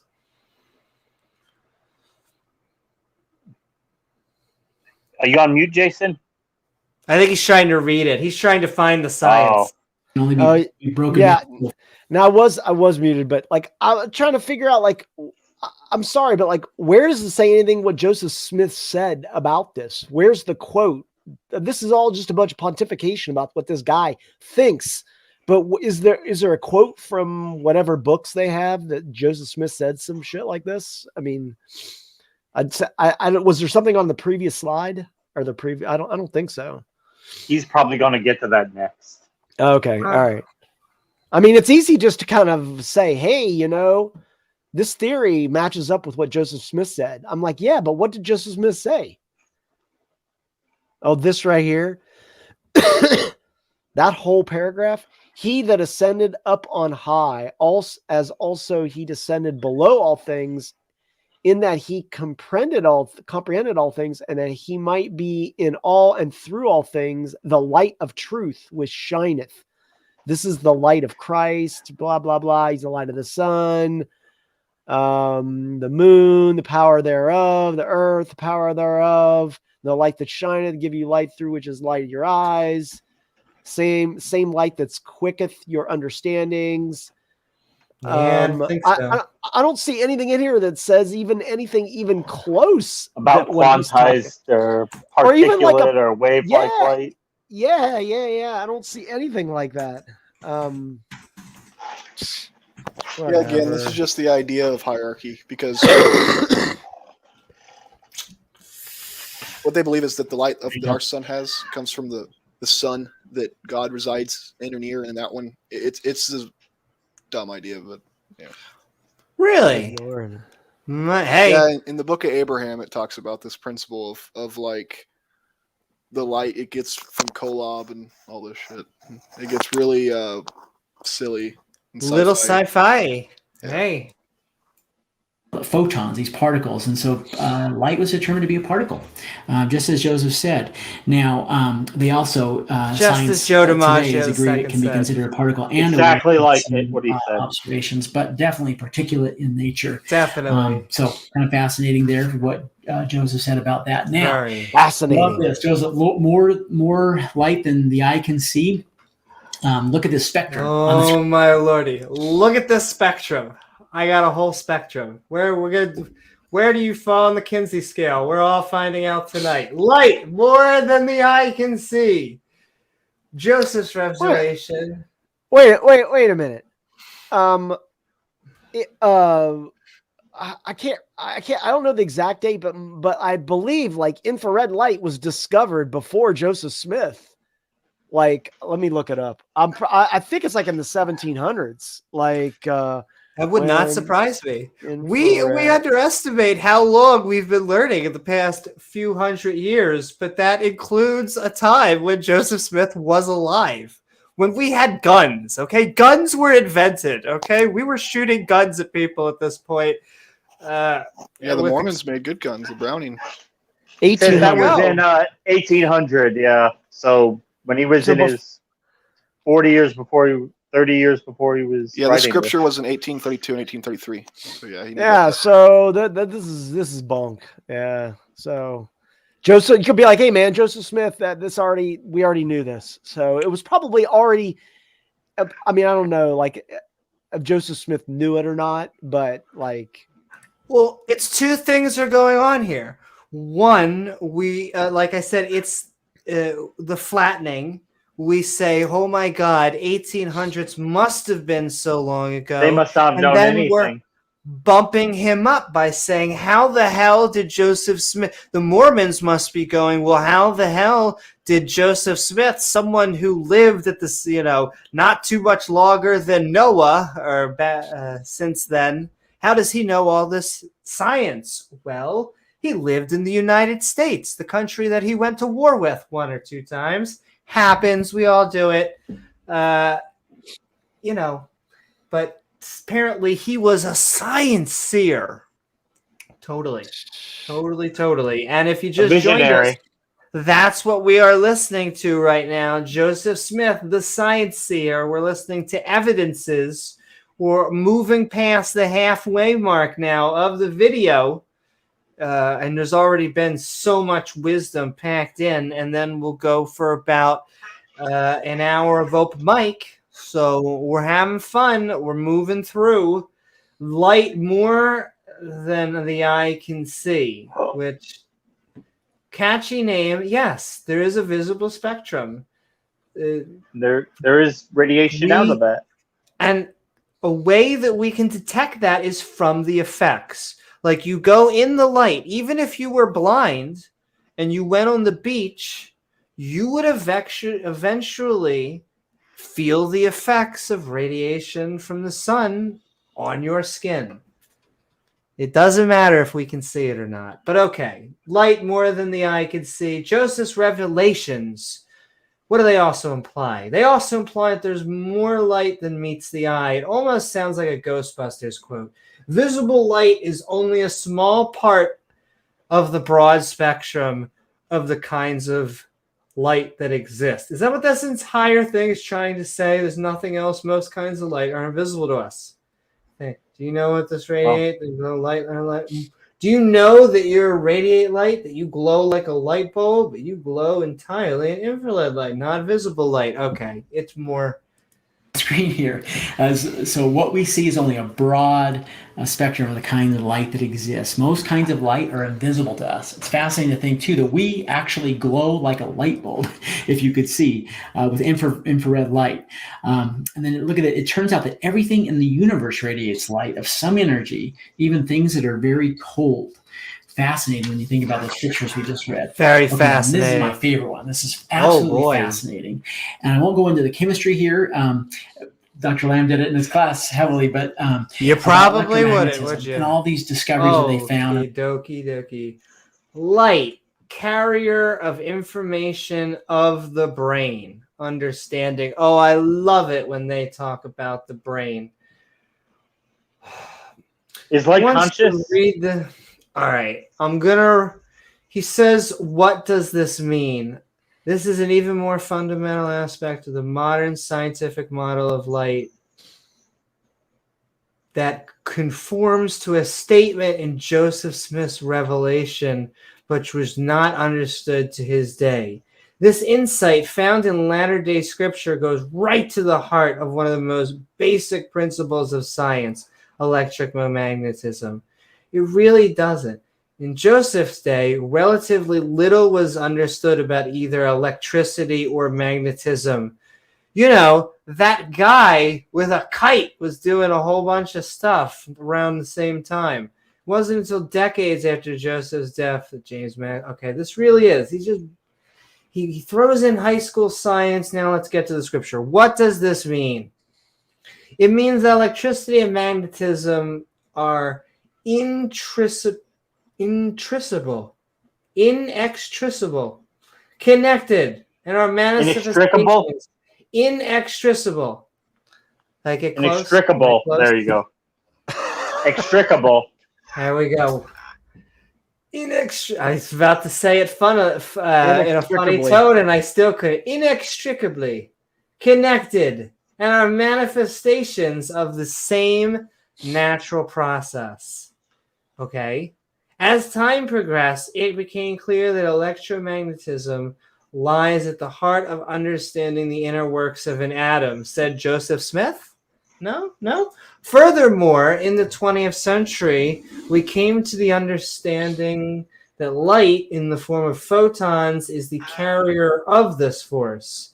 It is the means by which, this is not LDS, it is the means by which particles exchange information with each other so they can interact with each other the way they do. There was not a gosh darn thing. Oh, I guess Mr. Worf, photon torpedoes, fire. It's split. They never touch. We always get some religious shit over here, and then he talks about science over here, or vice versa. But it's never. Joseph Smith then helped us learn about connections in the brain. Joseph Smith told us how to make a sandwich, even. To understand the working of the atom here. But the key part of this was the discovery. Look at the last line there. Further, in the 20th century, we came to understand that light in the form of photons is the carrier of this force. It is the means by which particles exchange information with each other so that they can interact with each other the way they do. Light is what actually makes us to be able to understand things. It's phenomenal. So think back on that verse, DNC 88, and the light which shineth which giveth you light. Whoa. Okay, we're quoting scripture. And the light which shineth, which giveth you light, is through him who enlighten your eyes, which is the same light that quickeneth your understandings. Wow. AKA electromagnetism. What the hell? I don't even get it. That is the biggest stretch I've ever heard in my life. Come on. Yeah. Come on. That's like, like what's the guy? Elastic Man? Mr. Stretch from the Fantastic Four? From Fantastic Four, yeah. But that Jason, guy couldn't stretch too much. Yeah.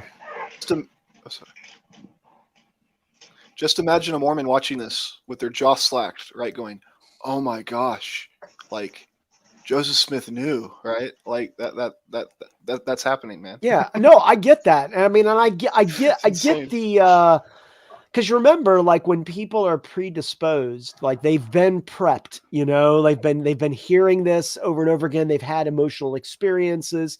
They're like, it's like brainwashing. It's like you're extremely susceptible. You're very susceptible. Yeah. You're right on the edge. And all it takes is a charismatic individuals to be like, this is, to emotionally move you. And this is why I get really irritated at like in some ways, like religious figures there's a fine line between like a pastor and a cult leader. I hate to say it. The manipulating people. No, you're right.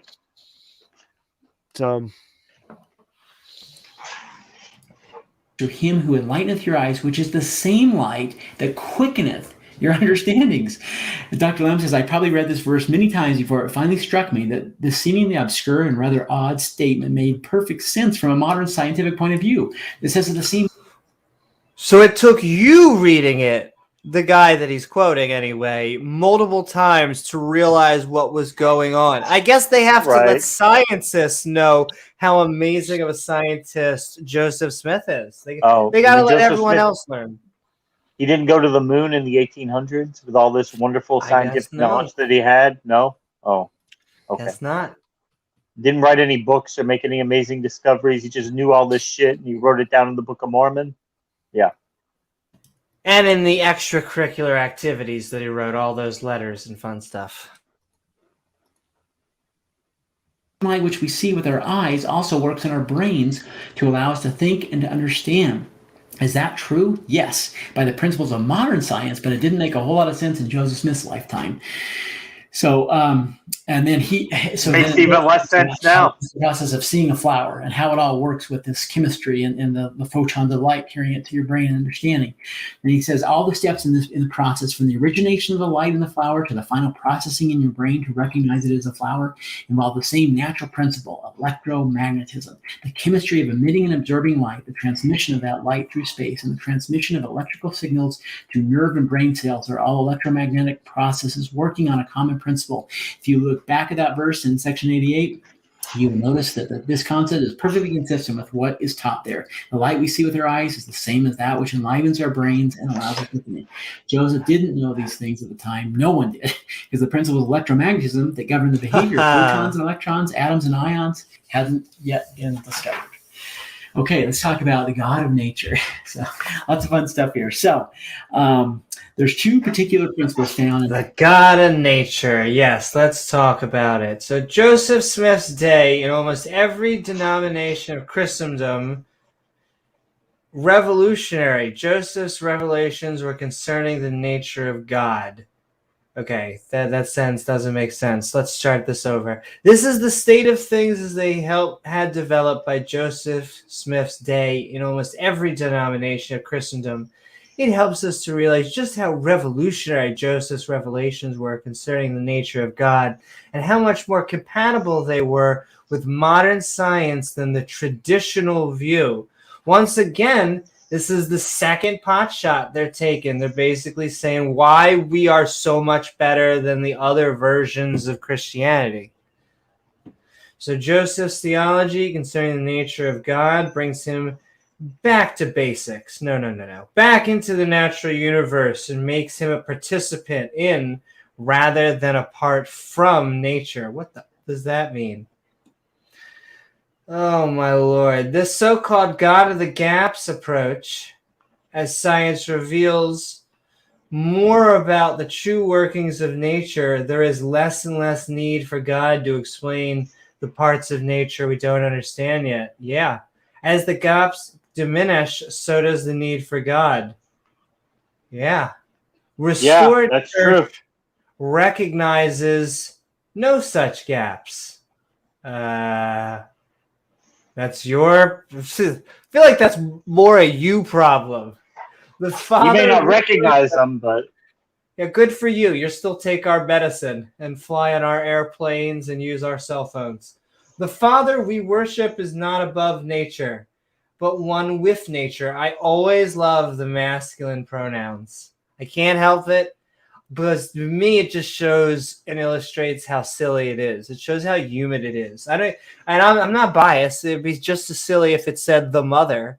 When you start anthropomorphizing you're made of deities. Anthropomorphizing anything beyond what we know to has a gender, which tends to be multi-celled organisms. I'll include plants. Plants have gender, but I want to know where the creator of the universe has a penis. Excuse me, sir. Excuse me, sir. Are you telling me that a tree has a penis and I didn't know about it yet? Yo, it's my favorite thing when they're like, are you telling me that a tomato and me are the same thing? It's like, no, you're looking at the reproductive organs and like, are you telling me that I'm the same as that? Well, I mean, a piece of you is the kind of the same, but I like to think of you as all the above, just more than that. Anyway, all right. So he's complaining actually it's almost like a complain and then the upsell and then the try and sell it back home. All right. So the Father we worship is not above nature, but one with nature, and ever natural law he reveals to us through science is simply another step in understanding him and his ways. Oh, good to know. It's science and it's compatible, totally compatible with everything that Joseph Smith was saying. And Joseph Smith even knew a thing or two. Oh, thank you so much, Joseph Smith. I'm glad. We should set those science and history textbooks right. Let's make some more Flash Gordon noises and put up more science stuff. Traditional Christian theology, important for our discussion here concerning this. Number one, God is found outside of nature. He exists above it and independent of it. He created natural law, but can contravene it at any point he wishes. And number two, God is utterly unknowable. He is beyond the capability of the human mind to understand.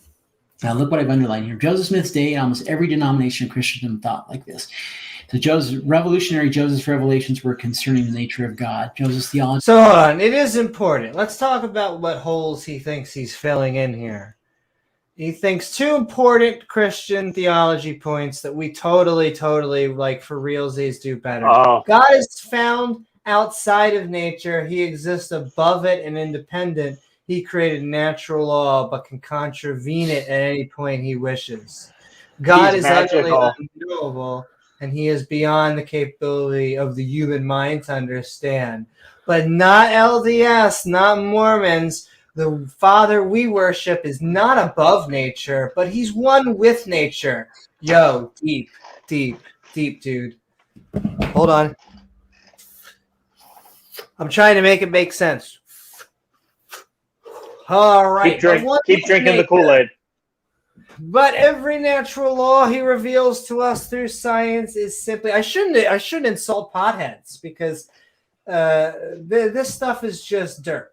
Every natural level he reveals to us through science is simply another step in understanding him and his ways. Wow. So a whole slide for you to go. Other Christians think that he is outside of nature, and we think he's one with nature. Wonderful. Wow. Thank you. It's like you just changed a sentence or a line and resent it back out. So is he? I don't know. Is he saying that God is part of nature? Is God outside of nature? Did God create nature? I guess I don't understand. Is God supernatural, or is what he's saying? I think in Mormonism, yeah. Go ahead, Dan. Oh yeah, Mormons believe that as man is, God once was; as God is, man can become. So, like, our Heavenly Father was once like us and obtained godhood, and so God is actually within nature. It's just now that he is celestialized, he lives a higher law. So it's they explain it's like it doesn't contradict. We're in like a fallen world, so we live by lower laws. And when God does something, quote, supernatural, it's just abiding by a higher law. And I mean, it doesn't. But it's still part of the natural world. It's just a higher facet of the natural world. Yeah. Okay. Hey, you know what? That's a well-conceived idea. You know, at least it doesn't contradict naturalism. Well, one example of this is they don't believe in Immaculate Conception. They believe Mary was impregnated by God through a higher law, and so like she was a virgin. But like there's a book that an apostle wrote that explained. He literally says it's not by a contradiction of a natural law, but in accordance with a higher law. And so like it doesn't really make sense to me, but like it makes sense to them within their worldview. Okay, man, whatever. Also, Dan, are you telling me that just like people can get knighted, you can be like knighted godhood? Can you earn godhood? I think that's the goal. You're exalted. And so a man and at least one woman can be exalted together to become God, and you become a heavenly father and heavenly mother. Damn, sweet. Yeah, they're moving away from that doctrine, or trying to. But yeah, that's pretty clearly defined in their scripture. That's like that movie with Morgan Freeman where he like taps like Ryan Reynolds or one of those dudes and he becomes God or something. Oh, Bruce Almighty. Yeah. Who was Bruce Almighty? Yeah. Okay. Oh yeah, that was. Now you too can be God. Yeah. Well, Jim Carrey. Yeah, Jim Carrey. Yeah, sweet. Jim Carrey is God. Does good painting. He's a good painter. Randomly out of where? Yeah. The theosis happens after judgment. To those that receive the highest degree of glory, and that's a whole other thing. But oh my, the highest degree of glory. Yeah. Concerning the nature of God brings him back into the natural universe and makes him a participant in, rather than apart from, nature. They also talk about the so-called God in the gaps. As science reveals more about the true workings of nature, there's less and less need for God to explain the part. I like this because this is twofold. It feels like he's trying to go for the other Christians and atheists at the same time. So I'll give him that. I find that approach kind of funny. Still nonsense, by the way, but we'll give you an A for effort. parts of nature we don't understand. As the gaps diminish, so does the need for God. Restored Church recognizes no such gaps. The Father we worship is not above nature, but one with nature, and every natural law he reveals to us through science is simply another step in understanding him and his ways. Then look on the next page here, just the underline. Christian theology, the God who exists above nature. Oh, it continues? It had a part 2? That one slide. Okay.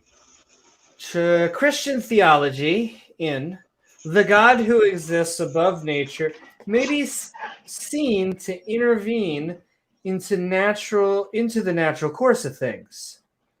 A supernatural event has thus occurred, a miracle, because it is supernatural. It's the a miracle. Meaning above nature. Yeah, we know. I think anyway, at least, that supernatural is a bullshit politically correct term that they created to market. You can have super whatever you want. You want a super fries? You want super cheese? It doesn't matter. Above nature. Supercalifragilistic. And above used to make sense when we actually thought that there was like the heavens above us. Now that we know there is no above, that is even sillier. Nonetheless, can you see how this description of the world would be frustrating to scientists? No, not really. I think it's frustrating to theists, more specifically creationists. The very basis of the scientific approach assumes that nature is underpinned by immutable laws that apply in all places at all times. Yeah, that they're descriptions of reality. We're describing them, not prescribing How shit works. Yeah.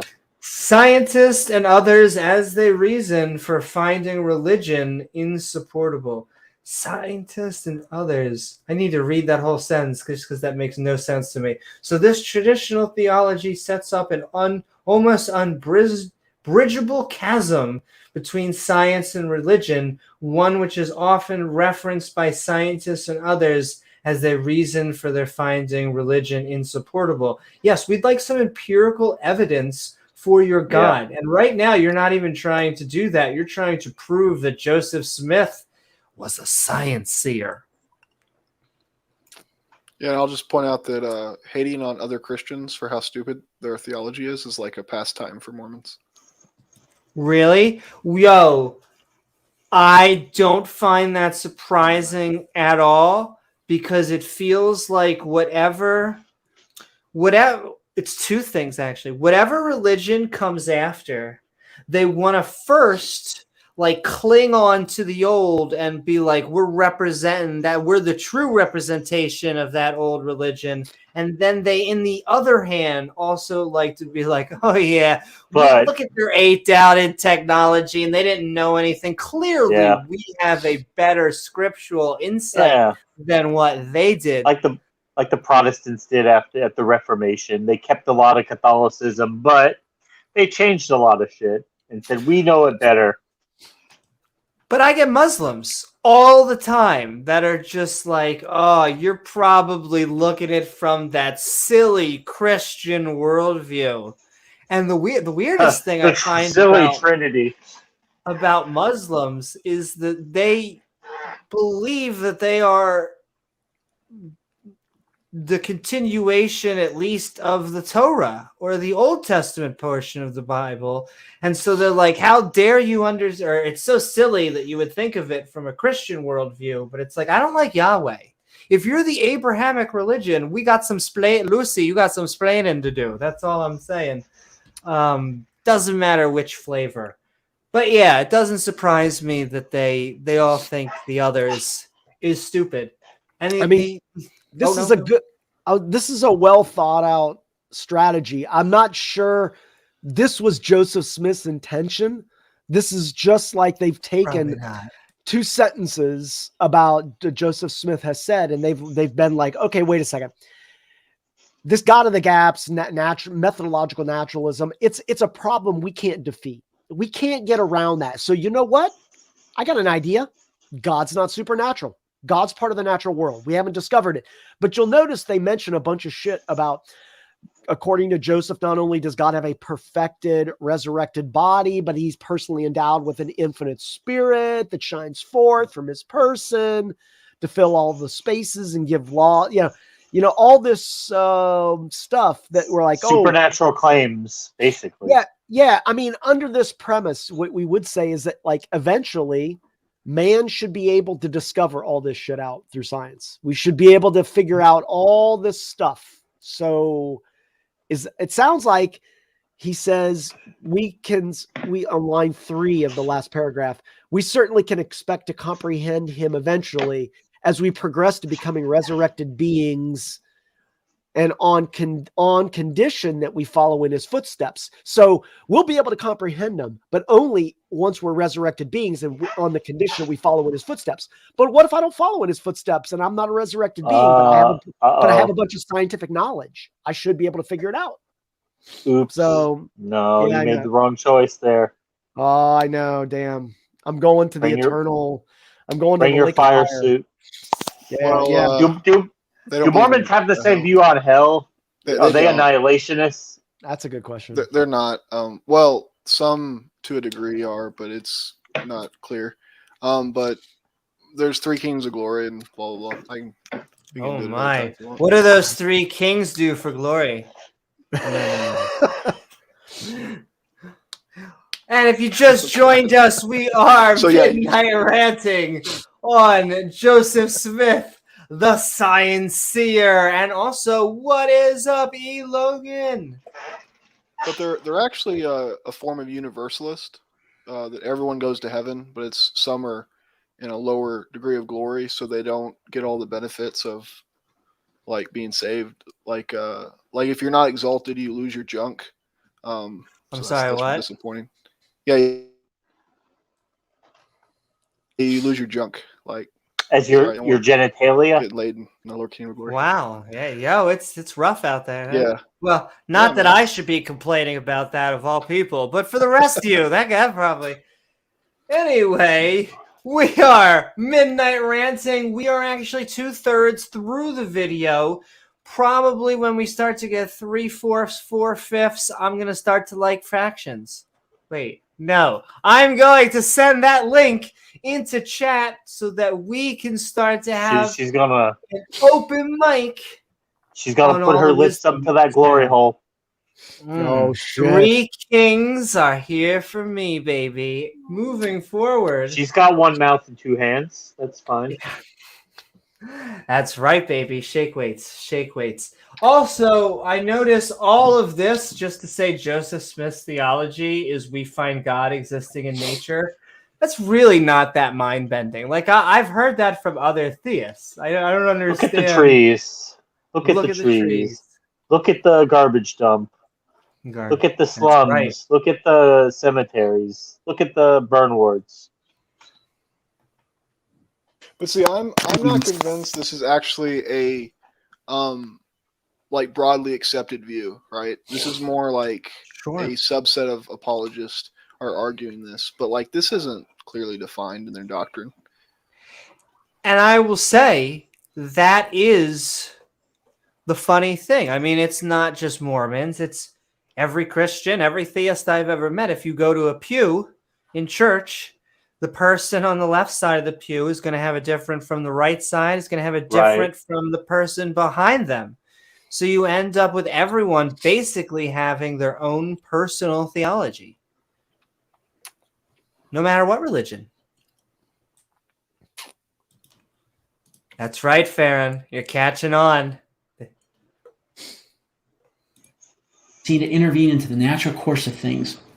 A supernatural event has occurred, a miracle, because it's supernatural. The root meaning being above nature. Thank you. Can you see how this description of the world would be frustrating to scientists? The very basis of the scientific approach assumes that nature is underpinned by immutable laws that apply in all places and times. Scientists and others see that's what we observe. Insupportable. Joseph Smith's theology, we find God existing in nature. And it's not because of our opinion. It's not like a bunch of people wanted there to be laws of nature. We have been discovering them, would be the proper, I believe, terminology. And to finish this, he says, do members of the Restored Church believe in miracles or not? Yes. All right, here we go. Do members of the Restored Church believe in miracles or not? Yeah, and I assume, Dan, when they mean Restored Church, they're talking to themselves in a third person. They are the Restored Church. Yeah, they believe that the church that Christ established was lost to apostasy, and that it's been restored through Joseph Smith. Yeah, so That's Thank them. you, Joseph Smith. So he's a scientist. He's a prophet. What can't he do? A they fraudster. they call prophets prophet, seer, and revelator. That's the seer is like a it's what they even use today to All right. describe We the believe prophets, that apostles. God. We believe that God has the power to make unusual things happen, but not No. because he sidesteps natural laws. When asked how a miracle happens, yeah, I'm really interested. Traditional theology might claim that it's a mystery. Okay, what are you going to claim? But which not meant not only that we don't know, but also that we can never know because we cannot probe the minor acts of an inscrutable God. Okay, here we go. Here's the pitch. You got upsell me, baby. Later-day Saints don't believe in mysteries in the same way. You don't? How a miracle happens may be a mystery. I'm sorry, what? This is like when someone says that it's no fat, but then it means no saturated fats? What are you telling me? But only in a sense that we have not been told how the miracle was performed and what laws of nature are used to make it happen. How about this, Amy? No trans fats. I was so going to make that joke, but that has already been done by The Simpsons. Yeah. Simpsons did it. Just have Homer in some sort of dress, and he goes up to the counter, and it's like, sorry, ma'am, we don't serve trans fats. Good old Simpsons joke. There we go, ladies and gentlemen. Yeah. Later-day Saints. Those are affirmed in it. Those are the Apostle John A. Wistow. I don't even get what the bait and switch is here. It just sounds like he's just saying it is supernatural. What is the? It's mysterious, but not really mysterious. Yeah, that kind of You could understand it. Because the third point, it says a miracle simply means a phenomenon not understood in its cause and effect relations. Oh, you mean like a mystery? I mean, Yeah. So we just don't know it yet? That's what he's saying? Basically. Yeah, like it really doesn't make any sense to me because like other Christians, when they say it's a mystery, they're like, oh, we'll know when we get to heaven. We can ask God. Mormons say the same shit. They say the same exact shit. Oh, that hasn't been revealed yet. So how did God make the Big Bang when happen? How did God do the Big Bang? Well, we don't know. Yeah. We'll find out when we get to heaven. And what does that add by just saying that saying he does it by science or we don't know? What does that add to anyone's knowledge base? Exactly, Yeah, squat. I'm trying to think of like when I was Mormon, like thinking like this, like it. And yeah, my question was: you said that you you wouldn't have even believed this when you were a believer. It sounds like he really is kind of making this up by the seat of his pants. Well, yeah, I mean, we would say, yeah, it works by like God works through, again, like I said, a higher law, so he's not breaking the natural laws, quote. But like comparing this to other theological ideas, I don't really get the point he's trying to make because yeah, like we had the same thought of like, well, we don't understand it, like and again, like another thing about miracles is, you know, Mormons believe that that we can perform miracles, just they don't believe that they can perform miracles because like you don't know anyone that's performed a miracle. Like you meet a few people that say they've like healed the blind, and then you find out later they're like compulsive liars. So like, of course, it's I don't know. It's the same. Well, thank you. Just a reminder to shout out our sponsor here at the podcast, which is www.whywon'tgodhealamputees.com. We're waiting. Oh man, I had on my mission. Sorry. No. I was crossing the street, me and my companion, and this guy in a wheelchair with no legs starts shouting at us like fuck you, why won't God give me back my legs, and all the like if there was a God. And I mean, as a missionary, you're like, Okay, now I have proper context. what You're the fuck saying do that I do? happened as Like, a missionary. that's got to be one of the most. Yeah. And so we were like, well, yeah, we don't know what to say to you, man. Like, we're like, I'm sorry. It was very awkward, and it was a moment that made me think, wait, why wouldn't God give someone their legs back? I don't know of any people getting limbs restored. It was just a moment for me of like, yeah, that is kind of fucked up. He'll heal people of the cold or the flu, but he won't heal amputees. Help me find my keys once.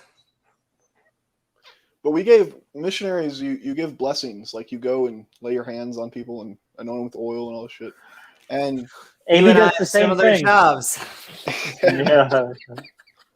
Oh man, but yeah, like you never saw, like it was really sad, especially to see sorry, this off a tangent, but it was really sad to see the missionaries that really believed in it, and then like received, like, because you believe the Holy Ghost is speaking through you, and they'll be like, I bless you to be healed, and then their person isn't healed, and like they're trying to like make sense of why there wasn't a miracle. And sadly, the only direction you can go is to say, oh, I guess I wasn't worthy enough. And so it's really Blame sad. yourself. Yeah. I didn't have enough faith. I have sin in my life, or something like that. Exactly. And I don't know who said it. I think you said it earlier, Dan, is you count the hits and you ignore the misses. So every time that someone recovers from a cold or cancer, goes into remission, you call it as a hit. But when the person dies, you just bury them and say a prayer over them. Yeah. So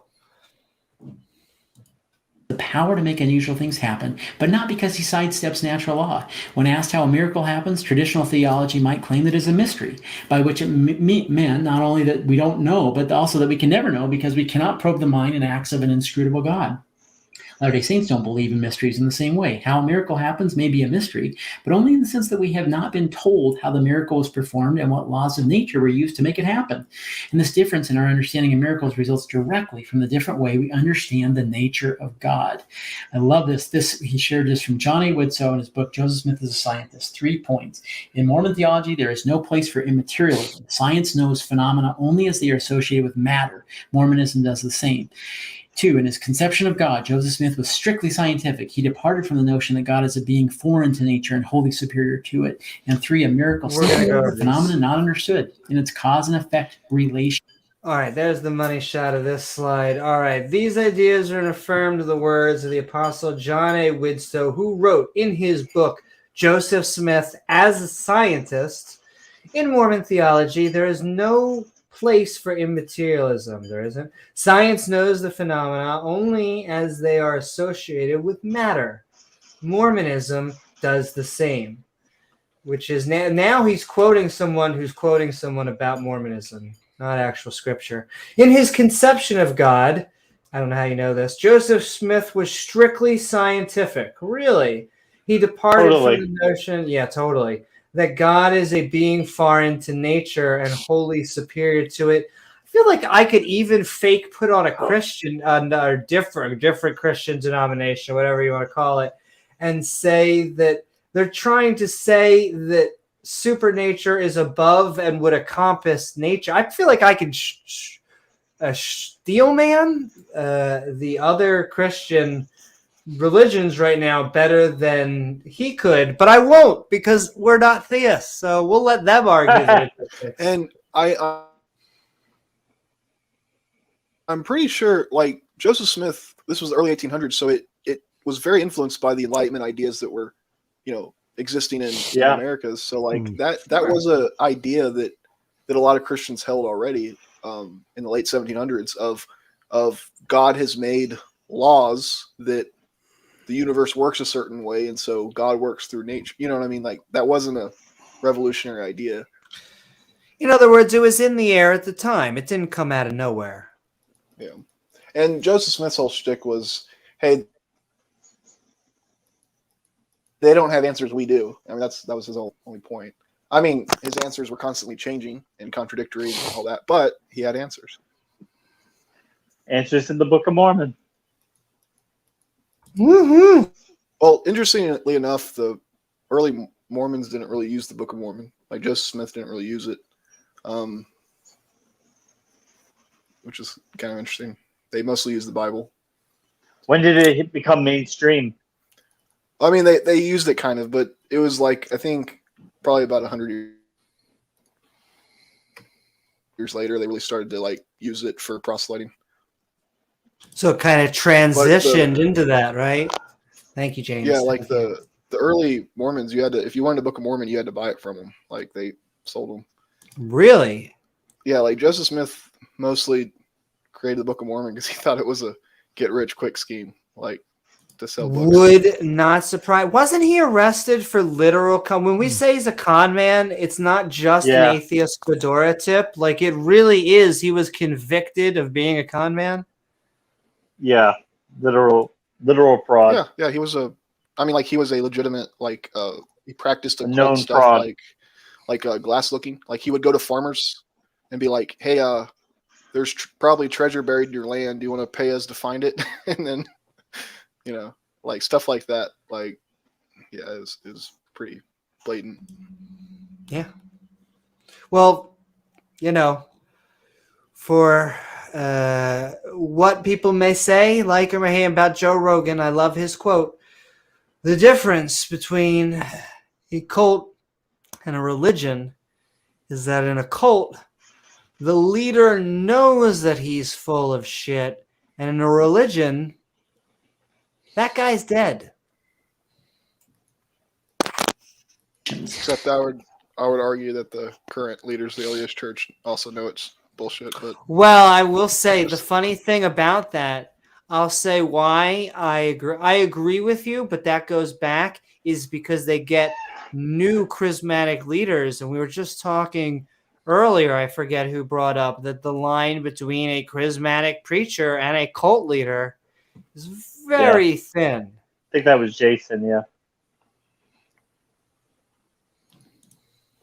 Oh, and a miracle simply means a phenomenon not understood in its cause and effect relations. No, I'm pretty sure that's not what a miracle. You could call that a miracle. Is that a phenomenon not understood? That's basically saying what we say between alien technology and magic is that we would not be able to understand the difference, or at least it would look that way. But if you're saying that, I feel like that defeats the purpose of a miracle. Why is it? Just say a mysterious phenomena. Don't say a miracle. You're basically calling a miracle anything that you don't understand.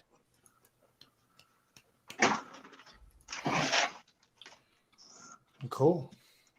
The teachings of Joseph Smith that God exists in nature while acting as its supreme governor by way of natural law are in perfect harmony with the scientific approach to the world. Okay, so let's talk about time for a minute. So you probably know these familiar. Where's the time? 130 verse 4. Can we talk about that? Talking about time. Without bubble on? Man's time. And all right, a whole nother long slide for time. He's quoting here, at least, is the D. Here's more of his scripture. So I'll read the whole paragraph so we can get to the money shot. Well, now, Brother William, oh my, when the house of Israel Schmishmail begins to come into, oh my, glorious mysteries of the kingdom and find that Jesus Christ, who was playing peekaboo, who's going forth, as the prophets said, have been told from old, from eternity, and eternals coming out November. Behold, said the eternity, agreeable to the records found in the catacombs of Egypt, and I could put your ass back in there, has been going on in the system, not this world, almost 2,555 million years. Man, I thought that was going to give us context. No wonder he underlined shit. Clearly, Joseph had no problem thinking of creation not in terms of thousands of years, but billions. Wow. Billions. And So smart. He should put that on his OkCupid. Different and by quite a bit, but I love this, especially when it talks about W.W. Phelps quoting Joseph Smith in the Times and Seasons. Joseph says, look at the very end there, the length of time going on in this system, almost 2,555 millions of years.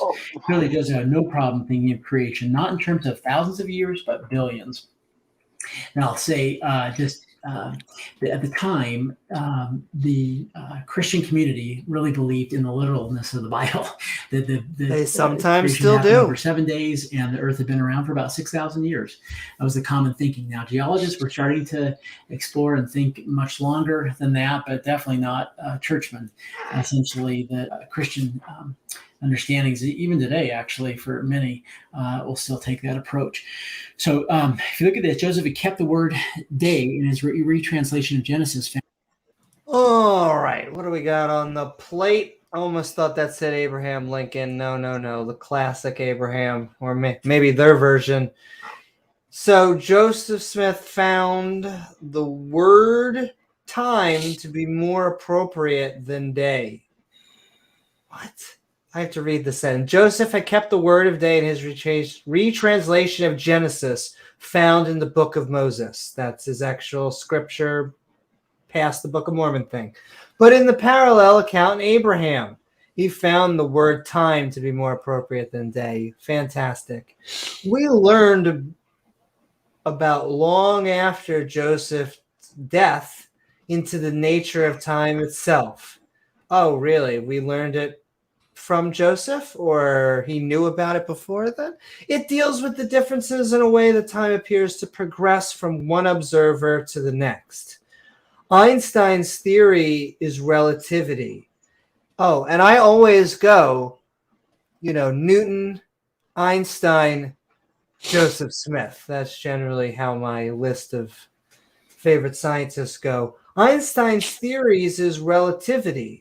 The rate at which time passes is relative to the observer who's measuring it. I have no idea why he's showing this In slide. the Book of Moses, but in the parallel account in Abraham, he found the word time to be more appropriate than day on there, and the critical nature was just the process, orderly step, and You're really going to put, it is clear that both science and Joseph Smith's theology speak of time as in relative in certain senses. Yeah, we couldn't think of general relativity, so I guess Einstein had to get that help from Joseph Smith to really push him over. Yeah, and this isn't from Joseph Smith. This is from 2 Peter, right? A day is equal to 1,000 to God, right? And that was to explain, like, why this was a 2nd century text, 2 Peter, and it was meant to explain why, Jesus hadn't come yet, right? Because this is a later generation of the church. Because they were expecting him to come back in the 1st century originally. Yeah, so he had to explain that, like, in the scriptures, well, a day doesn't mean a day, right? So, like, this isn't even from Joseph Smith. And of course, he put that idea from 2 Peter into his thing, of course, because they had the same problem, right? Like, prophecies hadn't come true. And so again, this idea isn't even from Joseph Smith. And so, well, it seems like they're picking from the Bible when they want to, and they're skipping it when they want. Oh yeah. The length of time needed to be, but an orderly process. There is another interesting aspect of time we learned long after Joseph's death, and opens up insights into the nature of time itself. This newly discovered aspect of time influences how time appears to different observers in our universe. It is not as simple as the differences between planetary orbits or the rates of planetary revolution. Instead, it deals with the differences in the way time appears. Oh, and Joseph Smith knew a lot about planetary orbits. He wrote a lot about that, I'm pretty sure, in the Book of Mormon. He knew about the orbit of Uranus. Well, he was he was into astrology and like mysticism, and so like he wore an amulet of Jupiter. So I'm not saying he actually knew anything, but he thought in terms of astrology, like in a magical way. from one observer to the next. You may remember this called the Einstein's theory of relativity. The rate at which time passes is relative to the observer who measures it. And so it's fascinating to consider that. And the science Dr. Lamb gives examples Very fascinating. It's clear that both science So and fascinating. theology speak of time as relative in certain senses. And on this point, both sides can certainly agree. In Joseph's day, much was understood about the difference in time between planets as related to their orbits and rates of rotation, but the more advanced concepts related to geological time and Einstein's ideas were yet to be discovered. The relatively few references to time in Joseph's sermons and the scriptures are certainly forward-looking and compatible with 21st century scientific theories about time and space. Very forward-looking. Cosmos and chaos. Now, this one is a little crazy, but crazy. Not like the normal stuff that we've been reading. Is there anything? It's the Nephi. On the second Nephi, yes. The Nephilim. My lordy. All right. I'll see if I can mine through this while he's going through his presentation. Verse 11 needs to be that there is an opposition in all things. Both hands, Amy. On there. If not so, my firstborn in the wilderness, righteousness could not be brought to pass, neither wickedness, neither holiness nor misery, neither good nor bad. It must needs remain as dead, having no life, neither death nor corruption. Is he about to talk about the second law of thermodynamics? I feel like there's like a theist / creationist / whatever, like bingo card, and it wouldn't be complete if we didn't go over the second law of thermodynamics. Yeah, and just to sum up real quick, what he's going to say is he's just trying to say that order and chaos are like these opposing forces, which, I mean, not really. Like there's not really true chaos in terms of, I don't know, Jason, what do you think? Is chaos like a real thing, or is it just a way of viewing it? I wouldn't consider it like a material thing. It's just a description. Mathematical concept. You probably, can be described mathematically. It's just essentially uncertainty, stochasticity, but whatever. And that's the thing in Mormon doctrine, duality, like not duality, like in the philosophical sense of mind and body, but dualistic, like in the theological, like there's good and evil, that more principle. That's really centrally their doctrine. And so like they're trying to say that science is saying that there's this duality in all things. And I mean, that to me, I would say that's just like a construct. So like it's not really the case at all. I don't know. Up and down, right, left, good, bad, hot, cold. It's more we can describe something, I think, is this is chaotic or less chaotic. There may even be, I think, in physics, some like disorder or something like that, where the energy is going out. But I would be interested where Joseph Smith, I don't know, says any. It almost sounds like he's trying to go very yin yang here, but this seems like this is the author's interpretation. Does Joseph Smith even feel that? Esoteric, very ethereal, mystical. It talks about the law of thermodynamics, which there's. There you go, ladies and gentlemen. There's your bingo card. Hit it off. Parts of that. The first law of energy is unchanged. It's constant in the universe. And then the second law, this is the important one for this, is opposition in all things, is that the law states that every event that occurs in nature. The funny thing is the law of thermodynamics just gets brought up so much because we are a system that actually is having energy put into it. The joke is day and night, because it's always shining. And so as long as we have the sun, everything's doing fine. It is not some magical force, however, in the sky doing that. Increases the amount of disorder in the universe. He gives lots of examples in the book of this. there, but how this also ties back to Lehi and what Lehi's saying on there. So I'll let you just look at the screen. Is that Levi's jeans? If you want, Mosiah 3:19, the natural man. Sup, Leo? And he's bringing Hey, up Leo. the second law. As an enemy to God. Fascinating when you consider it in this respect.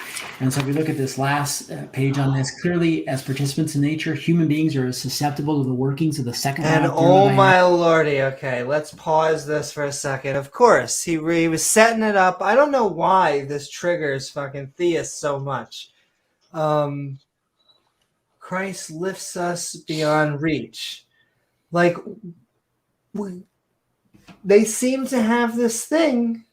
Once again, it's not a miracle. Entropy is not applying to us because we are gathering energy from the sun. Okay, Christ lifts us up beyond reach. Cosmos and chaos over here. He has like a freaking infograph within this freaking thing. Christ overcome second law. What? He does overcome. Mean? Oh baby, I overcome every other night. There's nothing. Once again, I'll give a second to register what's going on here because he's got nothing highlighted. As everything else, our physical selves and actions are by nature more prone to favor the forces of chaos than those of cosmos, the forces of destruction over the forces of creation. It takes an extra measure of power to fulfill the requirements to be a saint. What in the world, when infused into the equation, can overwhelm the powers of entropy, chaos, and pull us down? And this is the great gift that Christ has offered us, is that he has the power to overwhelm the forces of darkness and destruction. Wow, now we're getting to the real science. Is this the Lord of the Rings? I mean... Yeah, what in the natural process what the of death, fuck is he talking physical about? and spiritual? He is all over the map with this one. He has the power to lift us up beyond. That's also the second law of thermodynamics is not why Jesus came back from the dead. Okay, cellular death is why, like. But Amy, with physics. All Mormon miracles are work in the natural world, so there must be a natural process to reverse cellular death. We just haven't found it yet. Or I shouldn't even say that. It deals with physics, but it's not the second law of thermodynamics. The second law of thermodynamics is not everything. You can't just go, and then he was able to retain energy, and so Jesus came back from the dead. Gay men. Gay men. The principles of thermodynamics were not known in Joseph Smith's day.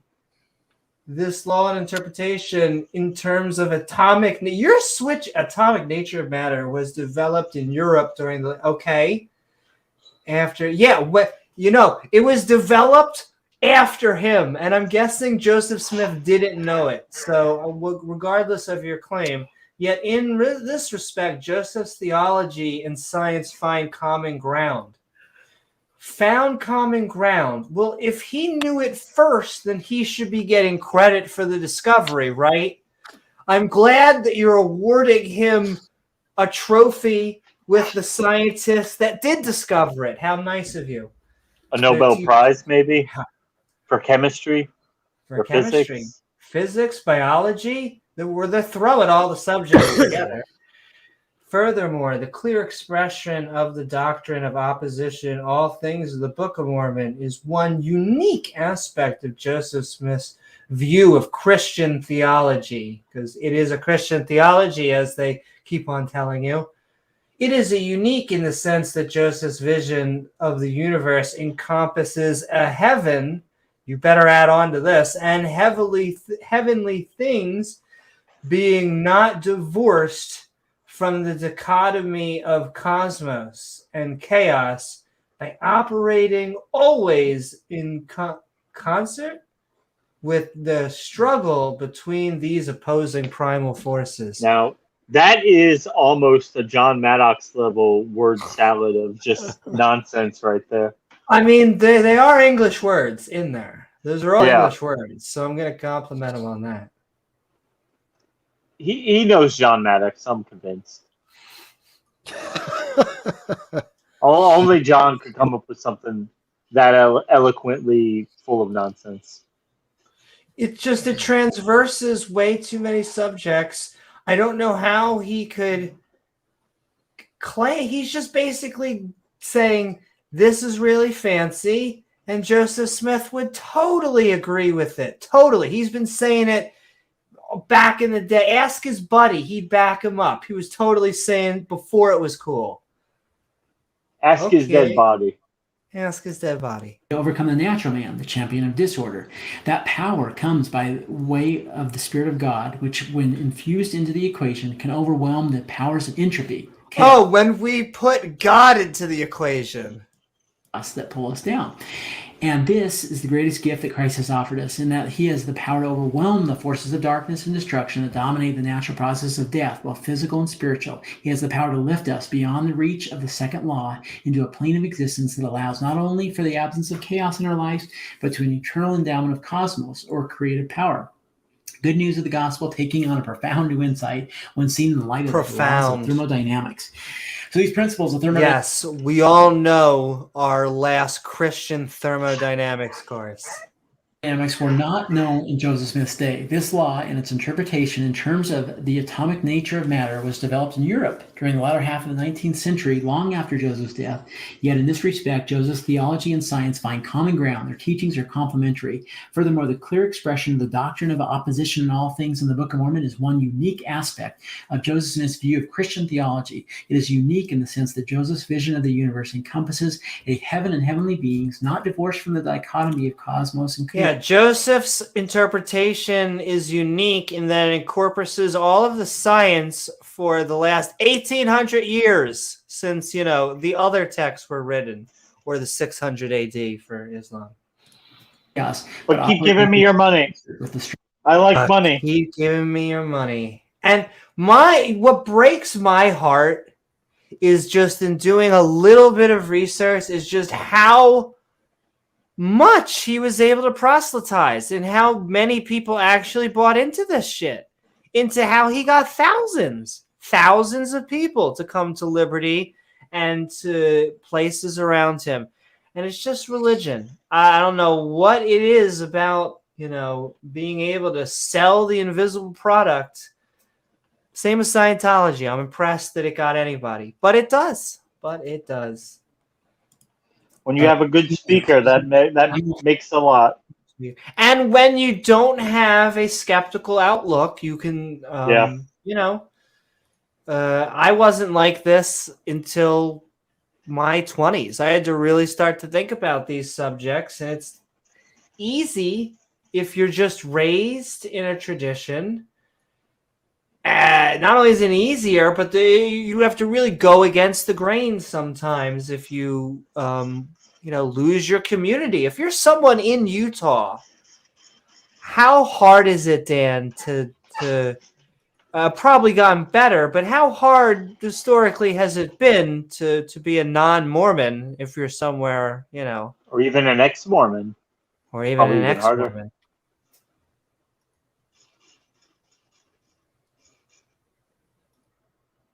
Did we lose Dan? He might have stepped away for a second, but we'll come coming back. Oh, I'm back. Sorry. Welcome back. It's super hard. But like the thing about the early converts, most of them were from like Britain or Europe, and even the ones in America. Even today, when I was a missionary, missionaries don't tell them the full story, right? Like the crazy shit, you don't tell people that. What would they leave out most? So what would they leave out most of all? Like a lot of times would, like becoming a god and okay, the temple stuff and the more extravagant things, the magic underwear. And like Mormons or like ancient people coming to America on a submarine, but a lot of people from Europe, this is after Joseph Smith died, they would, make a hard journey across the ocean and all the way to Utah, and they wouldn't even know that polygamy was practiced there until they got there, right? Like the amount of really, bullshit. Yeah, and then we have journals of people going like, "What the fuck?" But now they can't leave because they've spent every penny they have to get there. Anyway, Absolutely. and when I was a missionary, we had reasons that justified it to us, but like there are questions you didn't answer, like about the temple, because the temple's weird, right? It's fucking weird, and so like you don't talk about it because it's quote sacred, and so It reminds me of Scientology. just, I think there are certain things that you're supposed to talk about just within the in group, but then when you're at the out group, it's almost like you have a two different set of talking points.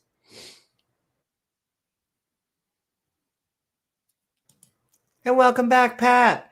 Though we are almost at the end of this video, we're going to be sending the link into chat soon so you can join us in our open mic. But let's go through the second law of thermodynamics. Forces. Apparently. Okay, the last big concept, and then I'll give you the this last amazing big summary. Well, actually, Okay. so would it be fair to say that the first rule of Mormon Temple is don't talk about Mormon Temple? Kinda. Definitely. Opposition and free will, and this is part of that. Oh my lordy. Opposition and free will. All right, let's take a gander into what he's saying here. There are some quotes over here. The mind of the by contrast, Joseph Smith solves this problem neatly. The mind of the intelligence which man possesses is co-equal with God himself. Cannon battle, and Joseph Fielding Smith clarifies that by co-equal, Joseph means co-eternal. Oh, I'm glad you can clarify for your profit. Thus, each person has always existed in some form. That they spell that Profit. Yeah. This seems like nonsense. Okay, continue.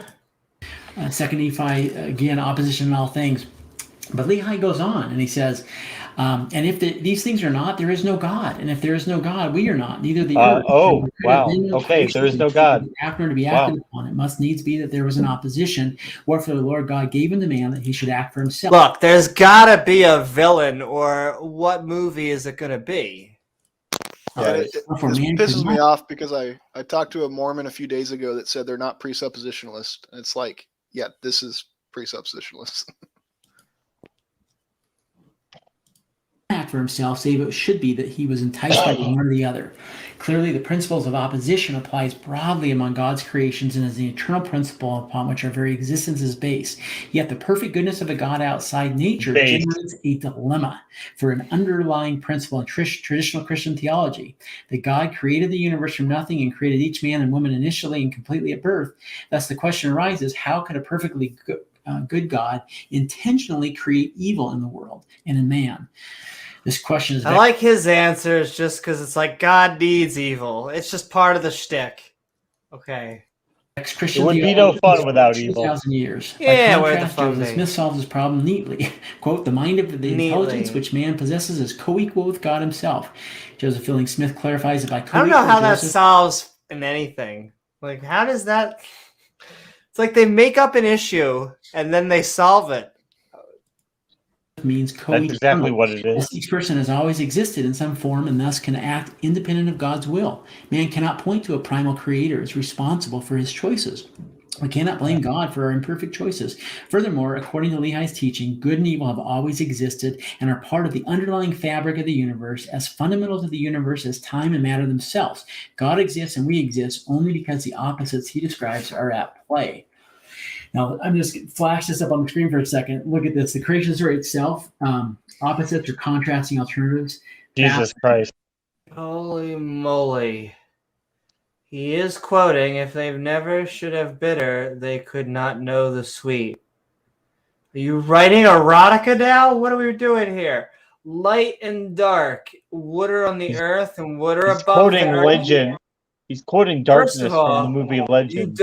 You don't know what exactly. You don't know what a true dichotomy is. This is actually a good thing of things that we mistakenly think of as true dichotomies.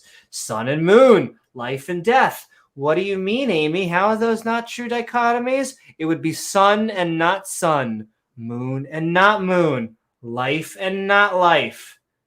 Right. That is how we... This is like how you set up canon in a fake world. Oh, that reminds me of another really bad Mormon analogy of this kind of comparing to science idea is, so you know how the moon formed out of the side of the earth, right? Like it broke off from the earth. Well, that's like how Eve was formed from the side of man, right? And so like these are the kind of stretches of trying to say, oh, see, there's like a pattern in all things. And like this is really like Mormons are taught to do this. Like every Sunday, different people give talks. And these are the kinds of things you literally hear every Sunday of like someone makes a really bad analogy and then like insert spiritual principle. And they all love it. They eat it up, don't they? And if you don't like, have someone this is what they're trying to do. This is how they think. Fantastic. Well, if you don't have someone trained to know better, you probably get bombarded with the science, and then it's so much information that you probably, if you're a Mormon, walk away thinking this guy must know what he's talking about. You don't just make a PowerPoint presentation that you don't know what you're talking about, Dan. Come on. And that's one thing that keyed me into this video was like, you look at a lot of these videos and the like to dislike ratio is so out of whack. But in this one, this was a liked video. It was like 1,200 thumbs up to like 100 or so thumbs down. So people were liking this video. They liked it. All those thumbs downs are like the few ex-Mormons that still give a shit about this stuff. Yeah. And y'all. Yeah. And like no one watches this shit. Leo says, from Thea's collision about 4.2 billion years. Sweet. Are you saying it wasn't God? Dun. But they say if the moon is receding, then that means it used to be closer. So that means about 56 years ago, the moon would be touching the Earth. It can't be billions of years old. It can't even be 10 years old. Oh, James, they were touching all right. Lots of things that light and dark, sea and dry land, man and woman, life and death. Interesting. Even the principles of death. So interesting. You'll see these broadly apply positive and negative charges, north and south poles on magnets, as an example. So he spends a lot of time in the book on this. Okay, now the last couple parts of this, the electrons have been found to have uncertainty and unpredictability. They're behind me, which was astonishing and not part of the science of Joseph's day. And in fact, in Joseph's day, it was thought to have really been that if you knew the formulas, you could basically predict all that was going to happen on there. You just needed to know the equations and the math, essentially. But it created kind of a deterministic predestination and essentially took away free will and accountability in some ways. Talk about non-determinism in that sense. And it's noteworthy that Mormon and Joseph Smith take a stand in favor of free will, going against the then current scientific view. But in the 20th century, with the advent of quantum mechanics, Holy lordy. Lordy of all infographs. The hell is this? Hey, it's the uncertainty principle. Why do you bring up the uncertainty? Like, do we have that on our bingo card? A 15-foot whale is the center. It's your free space. And in science, with the advent of the Heisenberg uncertainty principle in the 20th century, where's fucking Nick with his Hume's problem of induction? I'm just waiting for that. Uncertainty principle in the 20th century, one is left with the question, what the am I reading? If choice is not predetermined by physics, then how do magnets work? No. How then does it come about? Science has no answer. So we turn to religion, and they also have no answer. And we fail every damn time. And the possibility of a world apart from which the eye can see. I'm sorry, what? Joseph Smith's vision of the world anticipated future science. Future science. That's my favorite. Processes Future wax. electrical impulses, at the root of which is the behavior of electrons in atom. You can't be certain what tiny particles like electrons will do due to the uncertainty principle. Suddenly, science and religion are no longer at odds. Our every decision cannot be predicted. We can choose whether or not to sleep in on a Saturday morning, that our choice was not predetermined. We can choose to love or hate our neighbor, not because the motions of our atoms led us to an inevitable mechanical conclusion, but freely. In this respect, the restored church and science have found common I don't ground. think that's what it says at all. Free will, leaving Yeah. us responsible for the actions we pursue.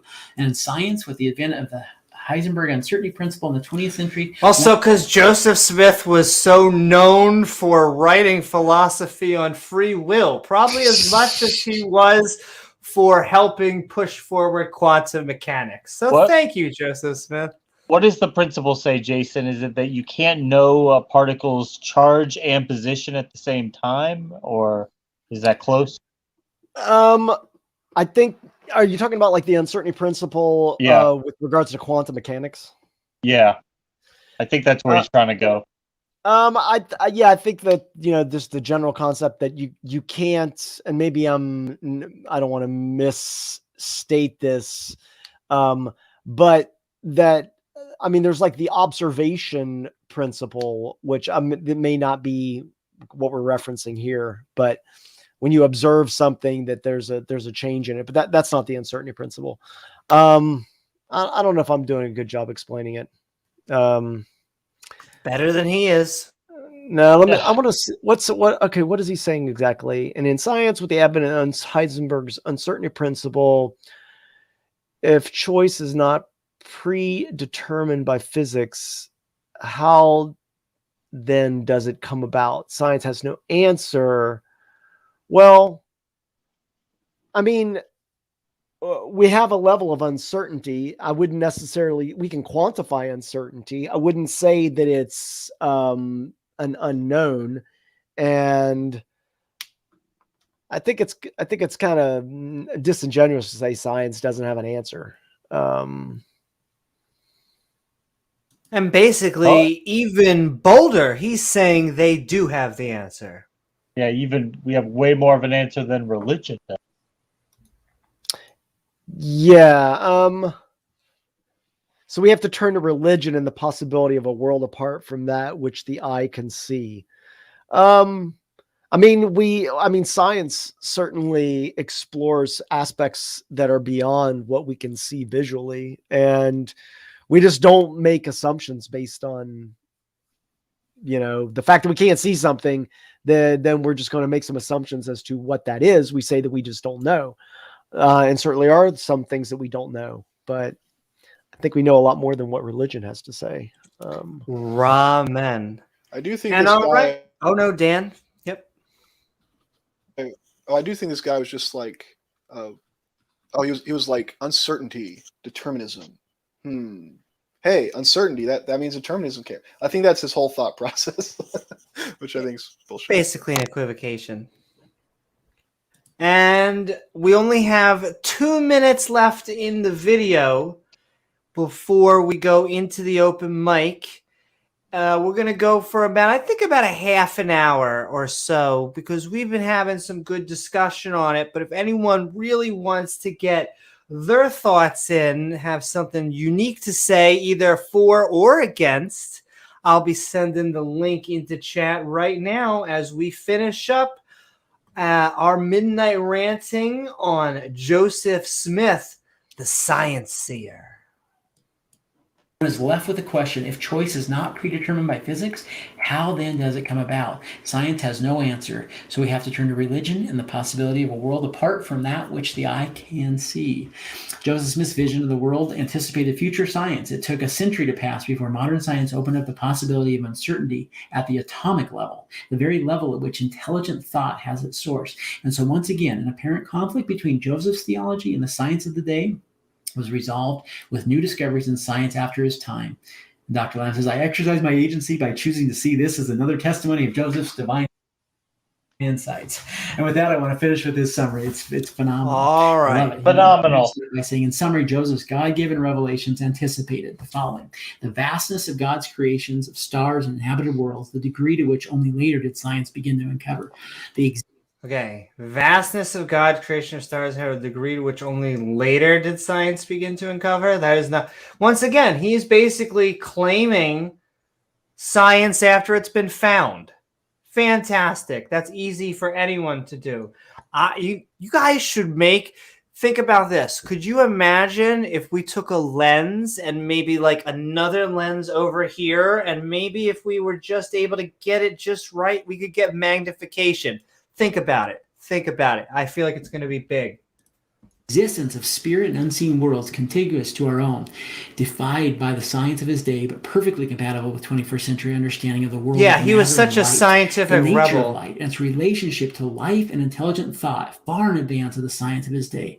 The roles of opposing forces how of far good advanced? that relate to the forces of Far cosmic advanced. Far chaos and nature advanced. with greater clarity than ever before. A resolution. The nature of light and its relationship to life and intelligent thought. Yeah, you mean like that sun thing that gives us num food for at least via trees? Or do you mean like the harmful rays that light puts on us while we're at the beach? Because that could really go either way, and I still think you're full of bullshit.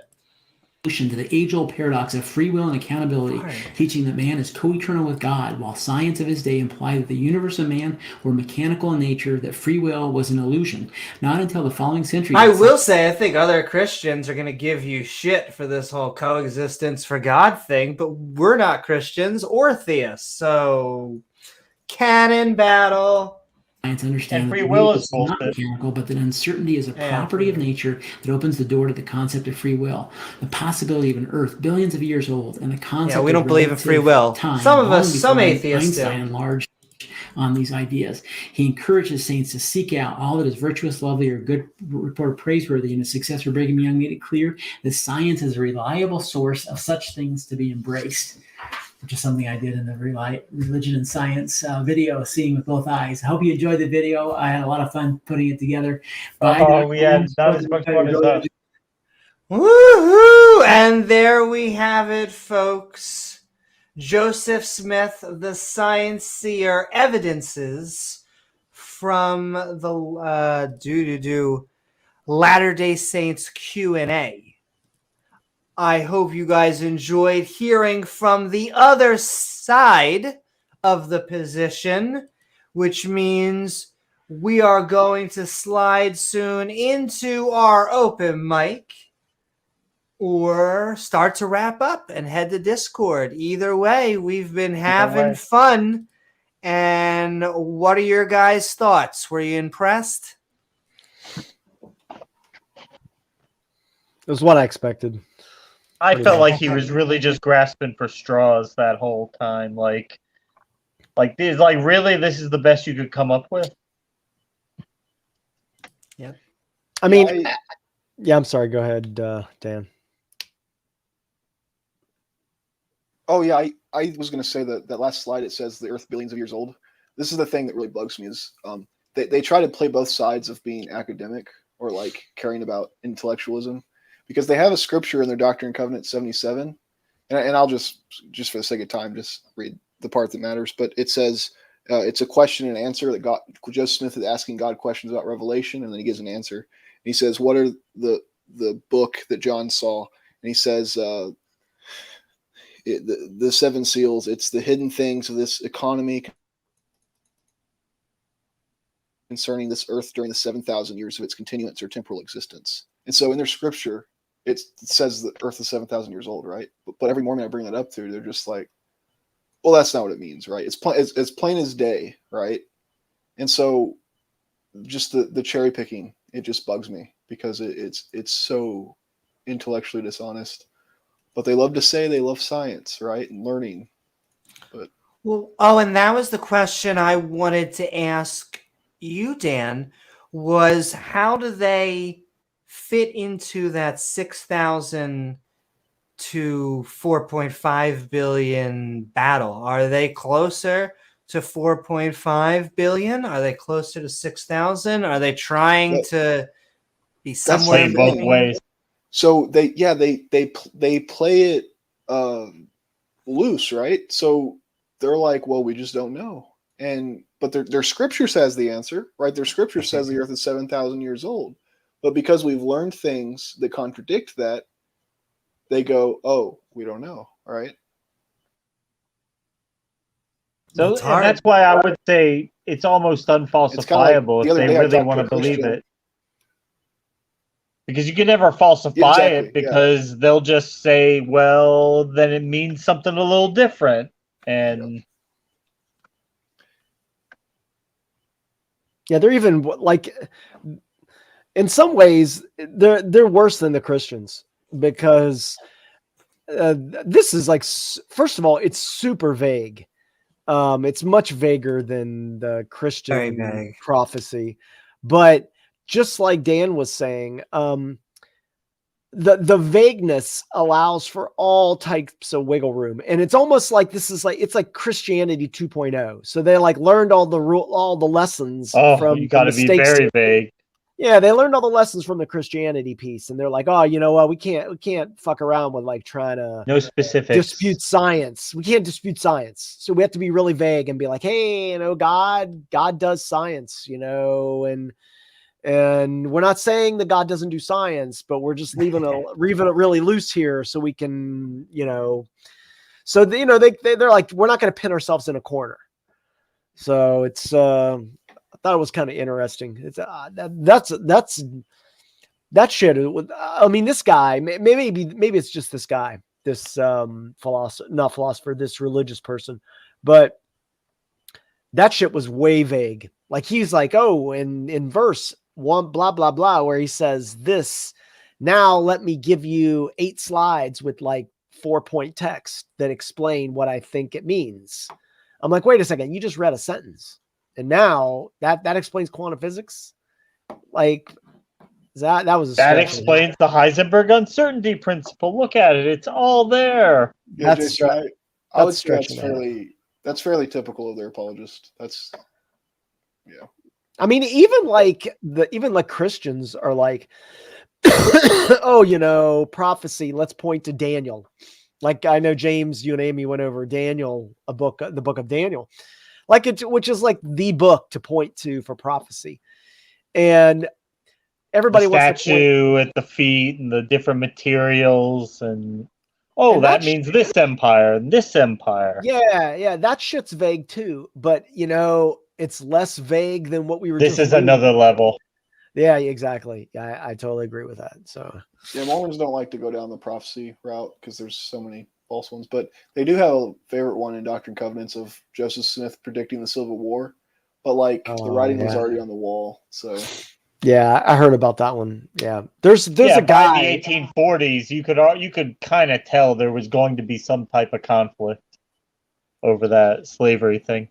Yeah, I heard some like when we were talking about prophecy, like I watched something, I can't remember who the guy is. He's like African American, I think, but like he's a more and he was extremely educated on like the history of Joseph Smith and some of the statements he made that had like prophecies like were like 10 or 20 years after Joseph Smith said it. I want to say that he debated Dillahunty on this. Nah, it wasn't Matt. I'll find it. But I thought it was not a lot Jesse more Lee Peterson. No, hell no. Wait, he was Mormon? He was Mormon. Yeah. Kwaku L. How do you spell? Do you know how to spell it? Kwaku. Kwaku L. Kwaku Ali. Yeah. Ali. E-L. Oh, He's E-L. Just E-L. He's the only black dude I can think of that has been an apologist. There might be some. I imagine there's not a lot of black Mormon apologists. That might be him. Yeah, it does kind of look like him. He's done a lot of stuff on YouTube. That's why I figured it might be him. He's done a few debates. But yeah. What was he arguing for? shit, I can't even remember. I mean, I just know that it was like he had a lot of really good points around, and I think like when Amy mentioned the Civil War, I think, or maybe it was Dan, I seem like he is somebody to mention that. And there's like a set of writings that is supposedly attributed to Joseph Smith where he makes some of these statements, and this guy was pointing to historical outcomes in the 1800s and how this is literally exactly what he was saying. I thought it was like, I couldn't figure out like if what he was saying was actually true or not. You know, it was a very compelling case he made, but I don't know if it was actually true. Well I'm put just together. gonna interrupt to say that we got about 20 more minutes left. If you would like to come on and join us, the link is pinned in chat and on screen below. And another thing I wanted to bring up, Dan, someone mentioned underwear, and I think we can't go anywhere without bringing that up. I looked up some of the things that supposedly it could prevent, and it looked like one of them was natural disasters. So my question is, how is that garment looked on from a Mormon perspective? So there's a lot of Mormons that kind of have these kind of what do you call them, superstitions about garments, but it's not really mainstream. But what the garments are is I'm actually short on boxers, so I'm actually wearing a pair of the bottoms right now. But they're like they go to your knees, and they're like a bottom and a top, and it's like a t-shirt, and they have these symbols cut in. And what they are is you get them when you're endowed in the temple, which means you go through the ceremony, and they represent the garments that were given to Adam and Eve when they were cast out of the Garden of Eden. And so they're symbolic, and so they're supposed to remind you of the covenants you make, because you make 4 covenants in the temple, and that's all they are. They're just symbolic. And so what you're saying is they're really, the joke from them being magic is because people add superstitious beliefs on top of them. They almost become like good luck charm type of things, Yeah, and then it like takes on a life. Yeah, you hear stories of people like, it stopped a bullet, or someone burned to death, but like where the garments were didn't burn, and it's like, gee, what a miracle, they burned to I death. didn't save them, but Yeah, and so there's all this stuff of like superstitions, but there are some leaders like back in the day, like Brigham Young, talking about them like protecting you, but it was usually meant to be like it protects you spiritually, because you're supposed to wear them all the time. You're only supposed to take them off when you're like having sex or showering, or like nowadays like doing sports, you can take them off. Well, But you're supposed to then have them on as much as you can. that is an interesting point, because it's the added maybe thing, but there is some sort of spiritual protection then that is being offered from the garments. Yeah, that's the idea. Like, because you're physically wearing it, and it always reminds you of your covenants, which are like obedience, sacrifice, chastity, and consecration. when would you go to the temple? The first time a Mormon. What So- would actually get them to the first time? So you have to be 18, and you're either for endowments. When you're like 12, you can go for baptisms for the dead, which is another thing. But usually, if you're going to go on a mission, you go to the temple, because you have to be endowed to be a missionary. And then if you're getting married, that's usually the other reason. And then other than that, those are usually the 2 reasons you get endowed, is you're either going on a mission or getting married. And otherwise, if you're like kind of getting old, like an old person, like, I don't know, like 28, 29, right? Just joking. But when you're getting up there, and you're not married, you might like go to a bishop and be like, hey, I want to get endowed. because I feel like I'm ready, and then they can decide if. And so that's why you would go. But normally it's because you're getting married or going on a mission. Like I got endowed because I went on a mission. Hey, Bishop, I'm 28, man. I'm getting way old. I'm not married yet. I gotta get it down. Oh, y'all think Endow I'm me. joking about Mormons looking down on someone that's 28 that's not married? Oh yeah, no, I get it. I get it. They No, I need to get be it. popping babies out. I always say, gotta try hard. Just gotta try. Don't know if I can. Gotta try. The other thing, I had two subjects. I'm actually gonna do it in reverse order. So we'll start with the heavier subject. I would be remiss if we did not talk about the racism in Mormonism, because for whatever reason there is the mark of Cain, which is something that they got from the Bible, but there really wasn't an that's not what the story says. It seems like a later interpretation. Joseph Smith's own spin on Joseph it. Yeah. Smith's interpretation. And I guess my question to you, Dan, was how is that looked on from, What? Racism? No way. How do they spin it? Like, how do they spin it now? Yes. So, oh man, that's such a long subject. But basically, Joseph Smith was racist. Probably a little less so than the average person of his day. Brigham Young was like hardcore racist, like saying that if someone married outside the race, that God would strike them down. And he's the one that started the ban on the blacks in the priesthood. So blacks couldn't go to the temple or see the priesthood for up until 1978. Yeah. So I knew about the 1978 thing. See, I have a weird view of Brigham Young just because it seemed like Joseph Smith did a lot of. He was in it for the money. He was in it for the bitches. He was, and Brigham seems to have taken them. He's the one who took them to Utah, right? Yeah. Yeah, so Joseph Smith died in 1844, and there was a 3-year schism where no one was really in charge. And Brigham Young seems to have gotten the majority under his control and taken them to Utah. And the reason they went to Utah was they fled. They were still practicing polygamy, and they were fleeing the law. And so they went to Utah and started their own territory, their own.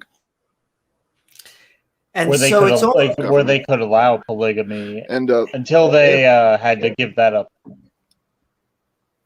Yeah, and then the thing about the racism thing is most Mormons today think that the way they view it is like it was a folly of man, like it was something that was introduced by men, but God didn't. It wasn't from God. It was just and God allowed it because it was a punishment for the saints to have to, like, I don't know, explain the racism, which is dumb.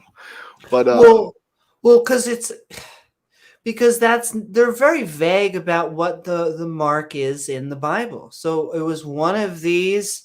I mean, must have been Brigham Young's PowerPoint presentation back then. Is he was just making up shit using the Bible. Well, he used the Bible because they used the mark of Cain clearly, and then said this is what it is. But it was never something that was to be passed down. It was just a mark that was made on Cain in the Bible. Clearly, they did teach that.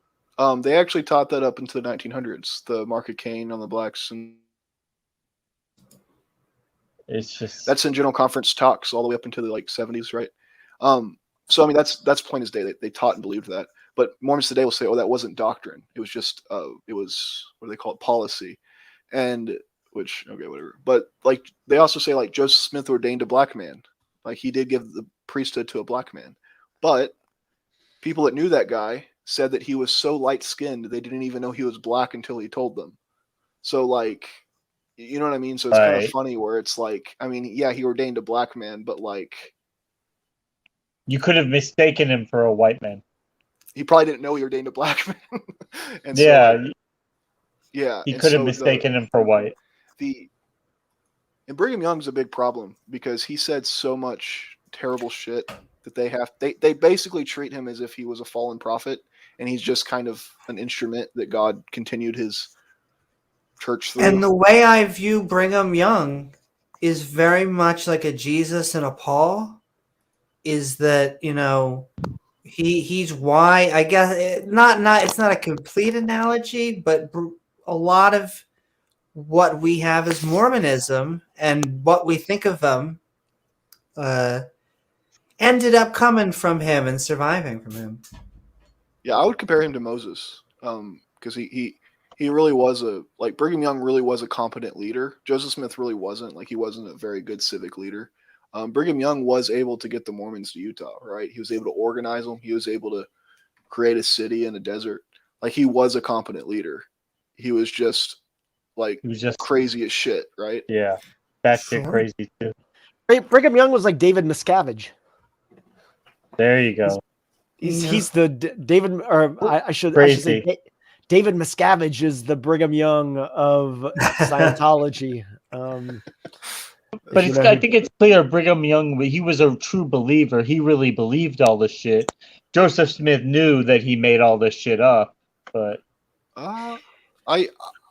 yeah, probably. I think Brigham Young. I don't know. I think Brigham Young probably. You think he knew it was bullshit? To some degree. I've read a lot of Brigham Young. I'm kind of torn on that, but I even think Joseph Smith thought his own bullshit towards the end. I'll bet Brigham Young, but I don't know anything about Brigham Young, but I bet I could see how he believed it. Mormonism is like Brigham Young. Brigham Young made Mormonism what it is. Brought it mainstream. Yeah, totally.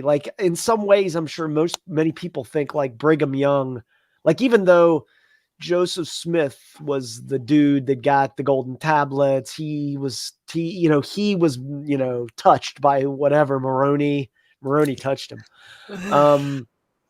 But if you just think about it, I'll bet, if you forget about the religion, I'll bet Brigham Young was really the man, was the man, and Joseph Smith was just some grifter. And Brigham Young really was the guy who No, I agree. Yeah. I think I personally think Brigham Young probably realized towards the end of his life it was bullshit, but during the early days he was a true believer, for sure. But you're absolutely right. The thing about Joseph Smith is he was such a con man, that he didn't think very far into the future. So he would talk himself into corners a lot. He didn't really he would say what people wanted to hear in the moment and then tell someone else something else. That's the problem with the schism is he promised 6 different people to be his successor.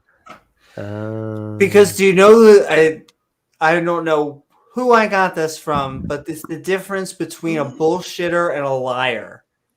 And a liar has to say one thing and then they have to remember the other so they can then go here and there because I went there and there. But a bullshitter doesn't care about any of that.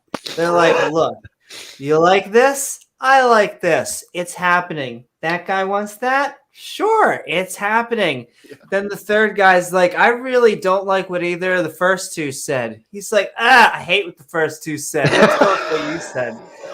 And so he's a bullshitter. And so it doesn't have to be continuity. It doesn't matter. Exactly. And so that was a big problem for him. And I almost think he almost too successful, because once you start working with Christian fundies, it's you can tell them whatever. Some of them you can tell them whatever the hell you want. And so if you have someone who is charismatic and doesn't think that, generally speaking, the majority of what he's saying is true, but loosely Jesus Christ, he puts has his certification on everything I say. He writes checks. You talking about Ken Hovind going out there? People like him. I don't know if y'all have ever met Smith. A real con man. If y'all ever met like a real bullshitter, and they always have the same thing when you talk to people that know them. I mean, like in real life, like before you knew it. The thing about these kind of people is everyone either absolutely loves them or immediately like sees through their bullshit. Right? It's one or the other. And when you read accounts of people who knew Joseph Smith, it's always one or the other. They either absolutely fucking loved him or they smelled his bullshit immediately. And like it's all, so it's actually really interesting. Like you'll see people like families that join the church, and there's like one person that kept a journal that was like, this guy's so full of shit. Like there's no fucking way anything he's saying is true. The best bullshitters are sociopaths. Oh yeah. I swear to God, man. I've known multiple people that were like the biggest bullshitters, and they were literally like had no conscience whatsoever. Like they would just do whatever they needed to do at the moment to get by and lie, and I could just do it. Like Lie, cheat, steal. So oh my God, I can't even tell you like how many my like- third companion on my mission was like that, and I spent 3 months with him, and it was miserable. Look at Thank Donald you Trump. so very much. Thank you sorry, go so ahead. very much. No, you're okay for that transition, because that was I had two subjects, and that is the other subject. The other subject was Hey, Randolph. what is up, Randolph? The other subject is first of all, how old are you when you have to start a mission? When you were starting your mission? Oh, yeah. I was almost 20, but you can go when you're 18 now. Okay, if you're a boy, girls have to wait till they're 19. Yeah. Which is funny because that should be the total, and then never mind. Well, they don't or whatever.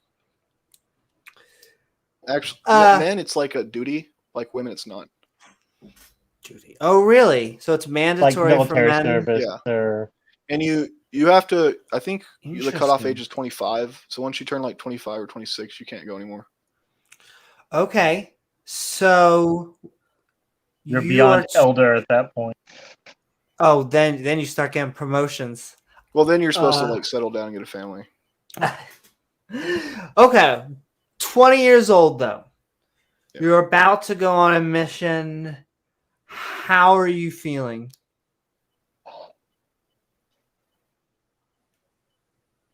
Like, were you me? excited? Were you excited? Some Okay. people are. So Yeah. when I joined the church, it really did, like, I was in a low spot and I was desperate, and it really did kind of save my life. Maybe not the church itself, but just the I can understand. sense of purpose and everything. And I was on fire for like a year, and I really wanted to just share it with other people. And so I prepared basically that entire time to go on a mission. And I think by the time I actually went on a mission, that fire was kind of burning out. But like I basically dedicated my life so thoroughly to doing this that it was mostly duty, or like a sense of like purpose or owing God that made me like drive me to do it. So like I was excited, but like it was also kind of sad to leave your family for 2 years. And it, Yeah, absolutely. I really hate that I did it. Like, there's only so much time with your family, and I lost 2 years of it. And it kind of, the mission was pretty hard. It was pretty miserable. I was in the Los Angeles area, and like, I don't know, I had good experiences, but Okay, well, so you're now a year into it. You're like in the middle, kind of like an event that you were just talking about earlier with the person with the wheelchair. Do you have another event that kind of like, I don't know, made an effect on you, or how you were feeling like right in the trenches? I had a transfer, which was like 6-week period, where I really did like try as hard as I could to like, because they always want you active and out doing something. And we had interviews with the mission president, which was every 3 months. And he like called me back in after my interview to tell me, because like I was training someone and I was sick one day, so we like didn't really go out. And he like reprimanded me for like not leaving the apartment when I was sick. And I just remember being like, That's shitty. yeah, I was like, man, I'm literally trying the hardest I can, and it's not enough. And that really kind of broke me, because it was kind of like, well, if me giving it my all isn't enough, then like, fuck it. And that was about a year in, and that's really the point where my fire kind of went out. And for the rest of my mission, it was just kind of like Going through the motions, maybe. Yeah, and I really think I just finished it because I felt like a responsibility to. But like it was from that point I started realizing like this isn't really doing anything for people, and like, I mean, all the cognitive dissonance was there, but like it took me about 4 years after my mission to even really finish processing all of it, to really like, well, maybe like 2 or 3 years to really or deconstruct the church. But like it was hard because you didn't see Jesus like changing people's lives. Like you occasionally saw like the short burst of like, my life's better, but you always knew people because like you talk to them like a year after they join the church and they're back to however they were before, right? And that was The almost always depression, the the problems, the substance abuse, and so things like that. You didn't see miracles, you didn't see any. So yeah, it was depressing. But like, for me, yeah, that's really what it was like just realizing that, man, and I looked around and saw missionaries that were probably trying harder than I was. I had a lot of health problems, so it was hard for me to really do the best I could. And they don't really take care of you, but that's another thing. But you just saw people like giving it their all. Yeah.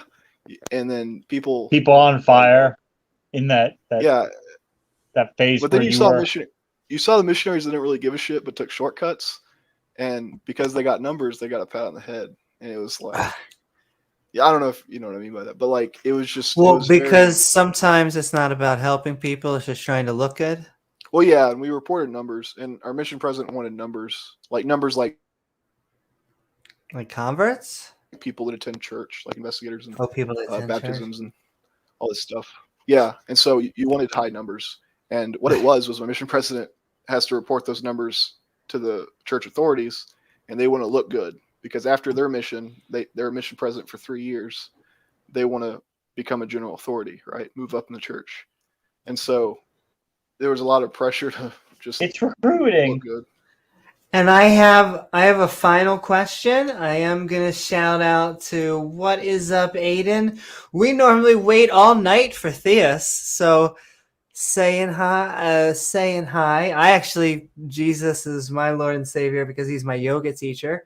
But we are actually talking Joseph Smith, the Science Seer. So it's actually been a whole episode on Mormonism.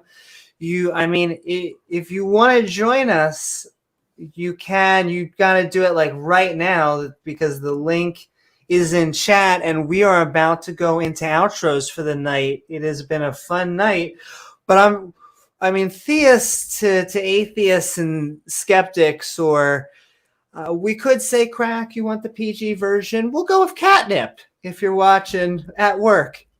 Anyway, we've been having a fun night tonight. I have one final question to wrap up the missionary thing.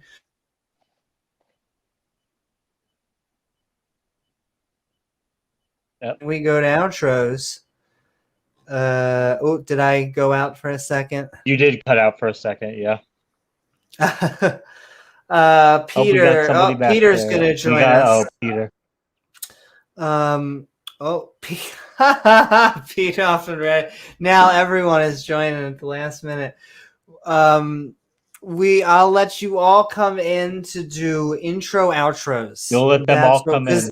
Because it is that's the great soundbite. That's right, baby. But it is the heathen skeptic, my brother from mother community. So we're gonna let them in to talk. But I will say we have the theist priority here because they run away. I swear it's because we give them too much time to talk. I think if we just kick them, no.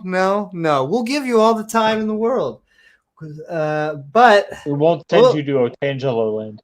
won't send you to Otangelo Land. But okay, before we go into outros, where Peter and Randolph will have their intro outros, my last question for you, Dan, was what did it feel like when you ended being a missionary? Like it was done. You got to get home and realize, what just happened.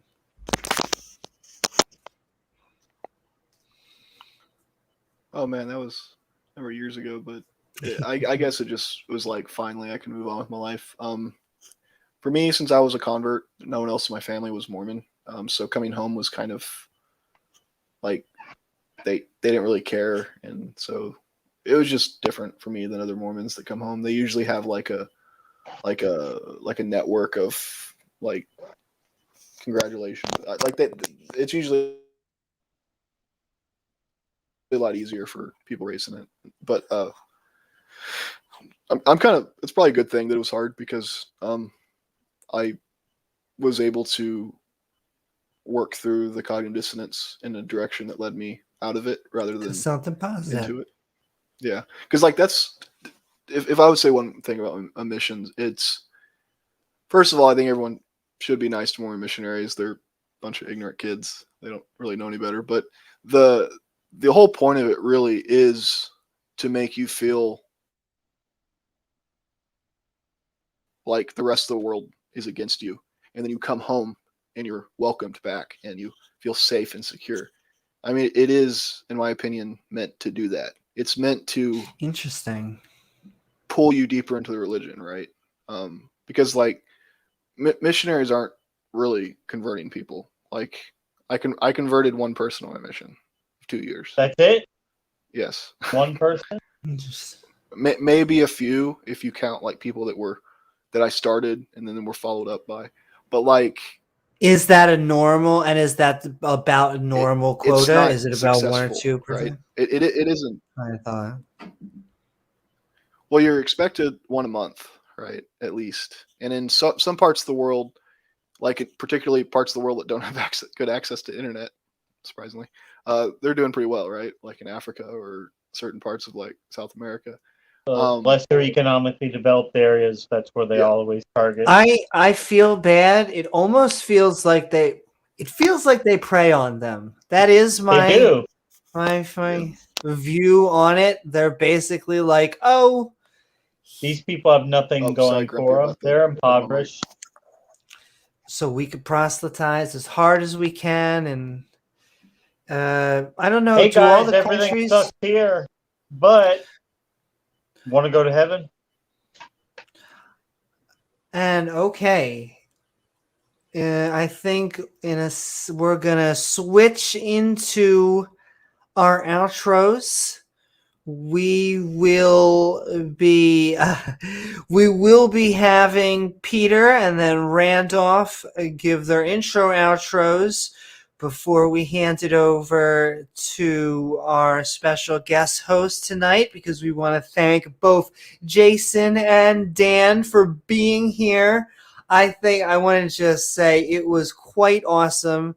I think you guys both gave perspectives that we kind of needed that couldn't have been done with just the two schmucks. Sometimes you need a few extra schmucks. You need a few extra schmucks. Though I keep on trying to get Theist in here. Though I will say, just because you're in chat doesn't mean you have to come on. I sometimes feel bad. You always see the people. It's always like 4 or 5 people, and they're like, "Come in, atheist." Though I am that person. I should go back on. Need to go back on. I think EF Dawa. I think it was called. All those other fun shows. Oh my.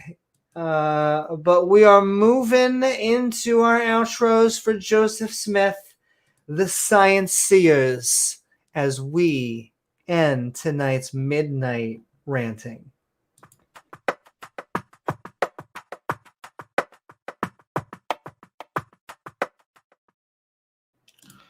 Woohoo! Peter, what is up?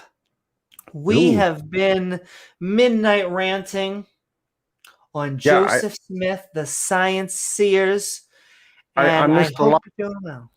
I missed a lot because I was there at the start. I managed to make Jason chuckle a bit. And then I found out that apparently I was on duty when it comes to making illegal graphics. So I had to jump out and help someone out I like creating both of those words. illegal graphics.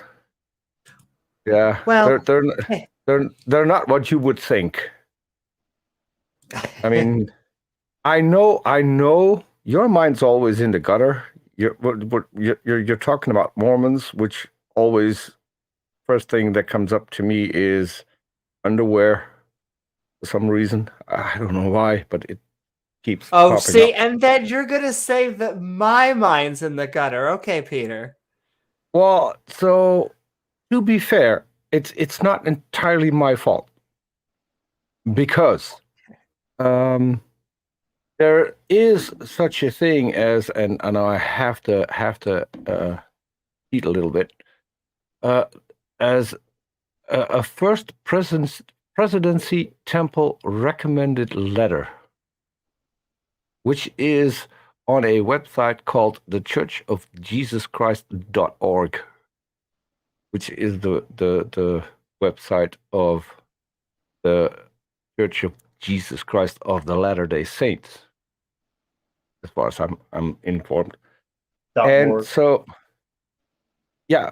So, this is a PDF, and I could actually link to it in the side chat, and not only could I link to it in the side chat, I just linked to it in the side chat so people can check it out. That I'm not lying. And if we have a look at that PDF, there is this particular part in that PDF, which is about the temple garment. It is a reminder of covenants made in the temple, and when worn properly throughout life, will serve as a protection against temptation and evil. Funny enough, it should be worn beneath the outer clothing, which I think is that they would say that about underwear. I mean, granted, Madonna did try to change that, but I think we've grown past that. But if you look at the highlighted part, endowed members should seek the guidance of the Holy Spirit to answer personal questions about wearing the garment. I'm not sure. Does that mean that if you have a big dick that you have to have special guidance? I have no clue. That's what it means, Peter. Yeah. I don't know. We'll have to ask Amy. Amy's our specialist when it comes to things like this. So this is things like, should I wear my bra over or under it? And yeah. Oh, Yeah, come as I on. said- Don't start a war on this channel. I mean, it didn't look too bad on Madonna, so I'm not sure if this was a rule that they should have stuck by. But anywho, yeah, I find it hard that to think that people today still believe this, considering the evidence. So at some point, the parchment that Joseph Smith used to translate, that was lost. Now it's found again, and it is verified that it's part of the Egyptian Book of the Dead. So it's also verified that the way he translated is 100% wrong. So I still struggle with this, and I've met at least 2 people that belong to the Church of Jesus Christ of the Latter-day Saints, and I have to say, they're really nice people. I'm not sure of Amy if you met them. I've met them on the Empathetic Atheist channel back when it was still the Empathetic Atheist, and I still have to set up a conversation with both of them. they're really nice people, but they also have Uh-huh. some really strange beliefs, and yeah, so there is that. Woohoo! I think we're always going to have problems with certain religions, and apparently this is one of them. Apparently. And where can people find you? Where can people find me? They can find me lots of places. So come Sunday, they can find me on Aaron Ross' channel, where we'll be doing another Quran lessons. Today, I was also found on Aaron Ross' channel, where he had a conversation with Massimo Pigliucci. And unlike Darth Dawkins, I actually can pronounce his name. Who will also make an appearance on Answers in Atheism. So I now hold a weapon over Speed. I can pretty much do whatever I want because he needs me to get Massimo on the channel. And I'm going to abuse that privilege as much as I can. On Monday, I will be on Simon Funk's channel, where we will be reviewing the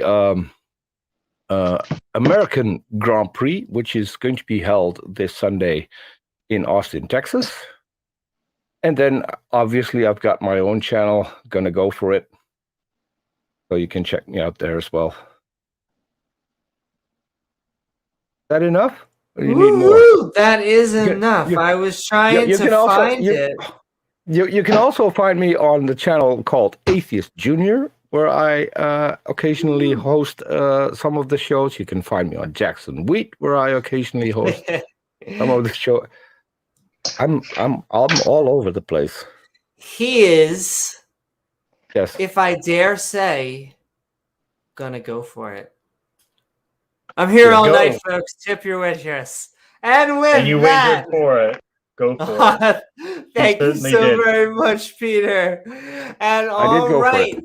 that's right. Go check out our sister show, the Quran studies on R and Ra, kind of like a bigger sister, and then Atheist Junior, who is awesome and does lots of I feel like he does lots of gravity content. He generally goes after Ken Hovind, who's recently come out against gravity. Anyway, Randolph Richardson, Hey, I Randolph. hope you're doing well.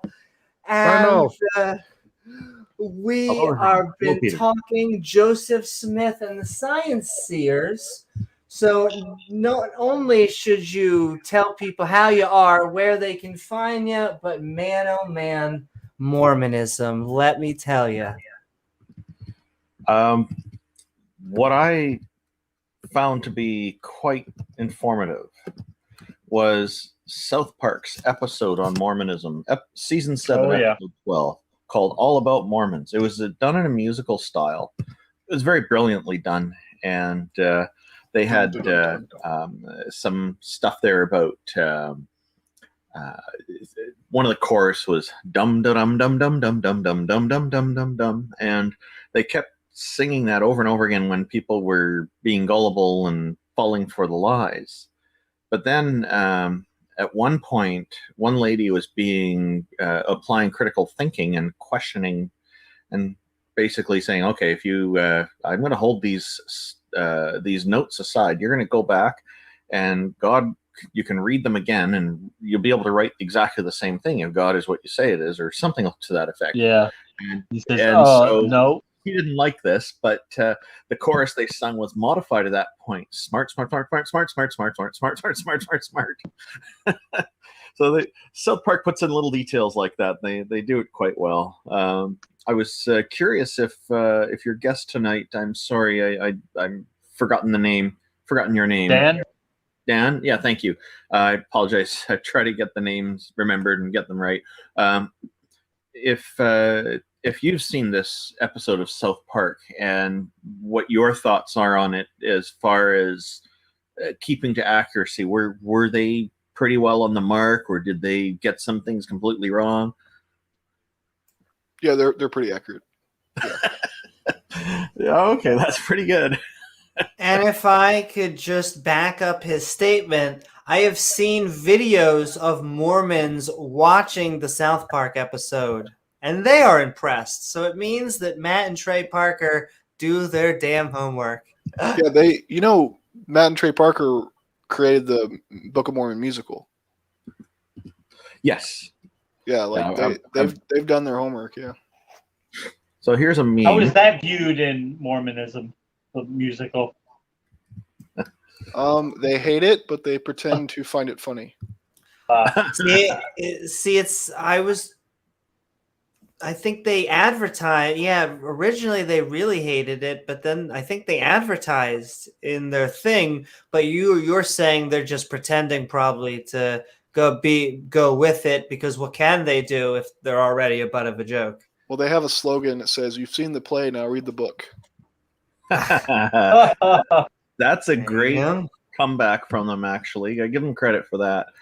I'm putting up a meme right now. It says The Watchtower, announcing Jehovah's Kingdom, it's titled. And there's a picture of a guy falling down the stairs on a bicycle. He's wearing a suit, his dress shirt and all this kind of stuff, and his bicycle helmet on. And it says, Mormons, what to do if you catch them working your territory. What's implied there? Oh, we had turf wars for sure, man. Oh, really? That happens? No, we one time I was tracking the same street as Jehovah's Witnesses, and we would just like hop over each other to go to the next house and like steal each other's materials. That's funny. It's really competitive then. I guess there must be a lot of pressure from the clergy to perform really well, huh? Oh yeah, but also Jehovah's Witnesses and Mormons have this sort of superiority of they're the true religion, and so we kind of like it. It's a pride thing, I think. Oh, okay. Oh, here's one more meme to keep the audience happy. It says Mighty Mormon Power Rangers. Someone's done an almost anime style or some kind of cartoon style of them here. And okay, guys, I was gonna say. Thank you, Amy. Did you want me to just give it? I just wanted to also say where people can find you, and Sure. yeah, we're gonna be wrapping it up and going to Discord. How long until True North Talk? How's that coming along? Oh, wow, an update on True North Talk. So the studio, the roof is done. There's just a couple of minor final details need to be taken care of to ensure it truly is watertight, but it looks like it is, and like all the shingles are on. I hired a lady who has 13 years roofing experience to come in and do this for us. So because the roofing is a whole specialized area, I could see that it's going to be quite a lot for me to get into. So yes, that's the address on the screen, www.truenorthtalk.ca. Thank you for putting that up, Amy. So I'm going to be able to, as soon as my fiscal year end for my company is finished, sometime this month, hopefully, and it's looking like we're on track in the right way on it. So then I'll be able to spend more time building the subfloor framing. So, and then after we got the floor built up, and I'll start putting wiring in, then we'll be insulating and putting up walls and ceiling as well. So we're moving along at a better pace now because it's watertight. We're able to work on it no matter what the weather is. So this will be a big advantage now, because we do get a bit limited by weather at times too. It's not great being out there working in the pouring rain, which I've done a number of times. So I'm hoping maybe a few months if everything goes really, really well, but chances are it'll probably end up being a little longer than that. But thank you for asking. I really appreciate the interest very much. And people do ask me all over the place about this, and they also ask Neil. Neil, the 604 Atheist, will be co-hosting this with me, and so we're running this together. It is a project of that falls under the umbrella of the Canadian Atheists, but it has its own website and kind of sits on its own there. But it is part of the Canadian Atheist Discord. We do have one section there for True North Talk, which we expect will become more active over time as we start doing more with the show. There's a Discord link for that you can find at the Canadian Atheists website at www.canadianatheists.ca. You can just go into the contact page and you'll see a link to Discord in there with some other links to YouTube channels, Twitter accounts, and whatnot. If you want to find me directly, my website is at www.randolphrichardson.com. And remember, Randolph is spelled with an F at the end instead of a PH, no matter what autocorrect tells you. And my Twitter account is twitter.com/Randolph828. I also have a YouTube channel at www.youtube.com/Randolph Richardson. Amy, thank you for hosting this, and again for posting my link up on the screen. I greatly appreciate it. You've got a fantastic show going here, and I'm very happy to see you and James putting so much work into it in all the right ways, because you are putting on fantastic presentations here.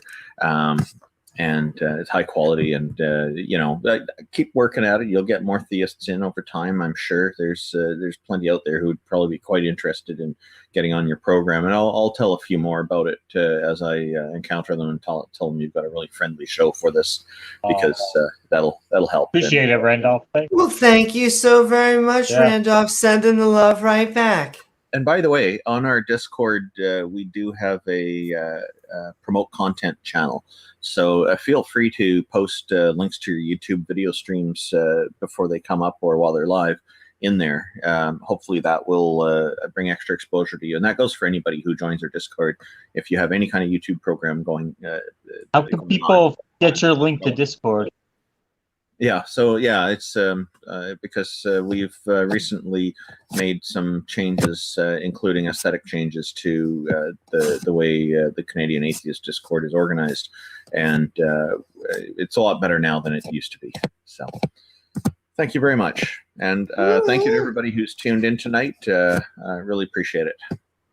Thank you so very much, Randolph Richardson. Thanks, Randolph. And all right, we are going over to Dan. Dan, we have been midnight ranting on Joseph Smith, the Science Seer, where we were told that we were being presented evidences. Where can people find you? I hope you had a good time. And what are your final thoughts? Well, thanks for having me on. You can just find me in the Discord, on Amy's Discord or others. I don't really create content, or I don't create content. So, but to close real quick, I'll tell a short story of Martin Harris. What Randolph was mentioning about the woman that she got the 116 pages and hid them. That was Lucy Harris, Martin Harris's wife. Martin Harris was Joseph Smith's scribe. And to show what this apologist did tonight, that this has been done from the beginning of Mormonism, what he did one time is he was trying to get Joseph Smith to give him evidence, right? So he could convince his. That is the name they used in that South Park episode. I remember now that you mention it. I think you nailed it right on. Yeah. Of course, that'd be not surprising that you did. Yeah, he scribbled, like, you can look up a picture of the alphabet quote that Joseph Smith used. I mean, it looks like a kid made it. And he took this to a scholar at a college and asked him if he could decipher it. Now, the story that Joseph Smith wrote down, and it's in the same book of scripture that the book of Moses is, called the Pearl of Great Price. And he tells a story about how the scholar told him there's characters written here from this ancient language and this ancient language and blah, blah, blah. And that he asked if he could see the golden plates. And he said, well, no, it's sealed. And the guy said, I can't read a sealed book. And that was supposed to fit a prophecy in Isaiah or something. Well, this story was being used by Mormon missionaries a few decades later, and this scholar heard of it. And so he wrote a reporter and gave his version. And what he recalled was he told Martin Harris, I think you're being conned and you should go to a magistrate because this isn't anything. And Like that's literally what he told this guy. So this way of picking and choosing the scholar, right? Because like that story is still told today, even though the scholar himself debunked it, right? And so when scientists or scholars, or when they say that there wasn't any metallurgy at the time of in the Americas, the time of the Book of Mormon, despite the Book of Mormon having metal shields and swords and armors, they don't care. They ignore that. But when they can take something to stretch it and say, I don't know, light or some bullshit matches science, they jump on that, right? But I remember that as a Mormon, it's the cognitive dissonance is real. You want it to be true, so you pick and choose, and it's sad, when we see people do that all the time with other religions. But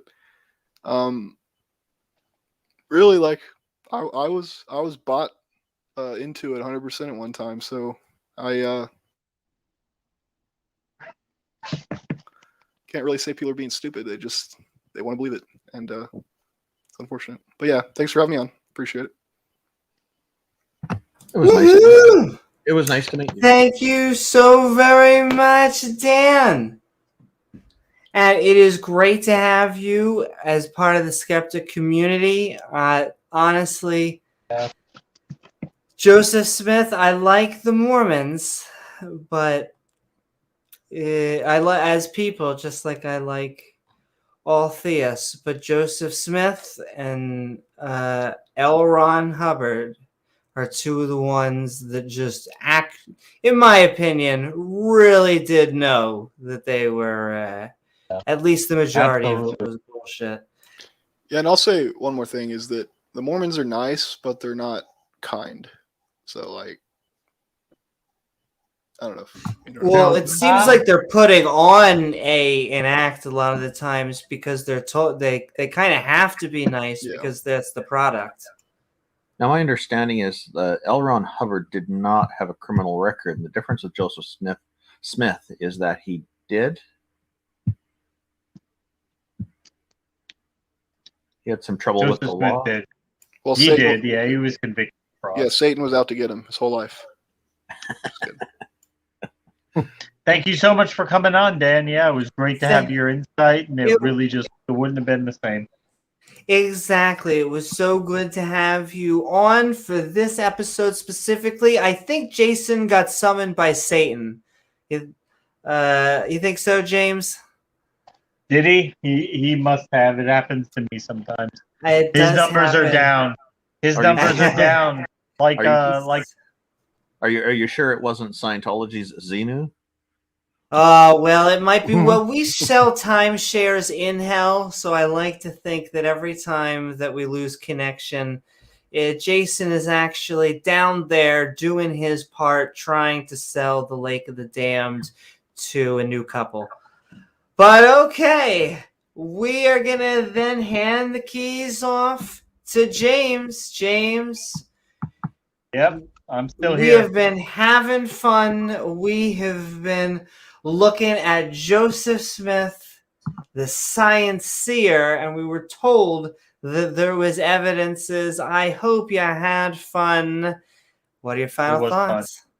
It was fun, yeah. I didn't see a whole lot of evidence, but I think we put whatever was presented to bed tonight. We debunked it, and yeah, nothing really there.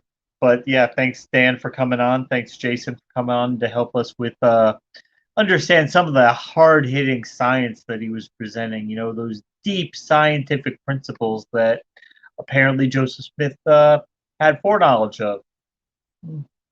Not really, but it was still fun.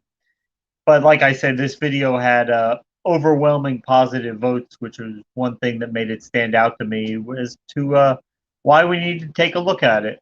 Even though we didn't really see much there, but it was still a good time. Thanks, guys. Woohoo! Thank you so very much, James. Check me out tomorrow, modding. That's right. I am going to be modding a debate on whether gravity exists. Oh, dun, dun, dun. I know. Woohoo! Don't forget So- to tie a big rock to your feet, because if it turns out it doesn't, But might I float also, off. that's right. Ken Hoven's going to be doing more experiments tomorrow, and at I'm going to be there at least the beginning, as long as I can. Pat is offering a class tomorrow. Come check out continuing educations of ancient magic. Woohoo! Cool. So go check that out there. It is pinned and on the screen.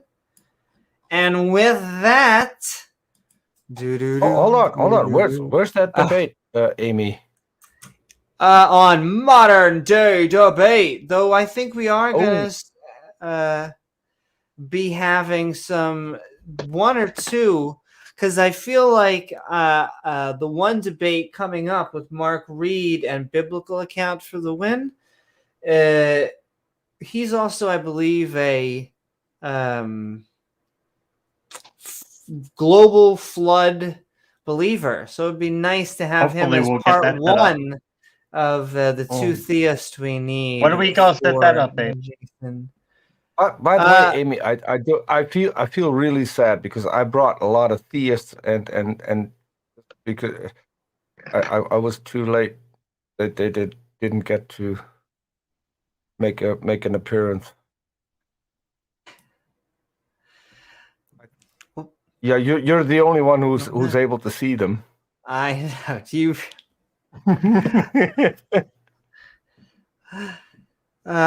Did you? Yeah, I see him there. Oh boy. Thank you so much, Peter. John there, Gavin, Amy, Jill. Randolph Amy, brought up South Park. Sorry, Amy, why don't you bring them in just to quickly say hello and try to encourage them to come back?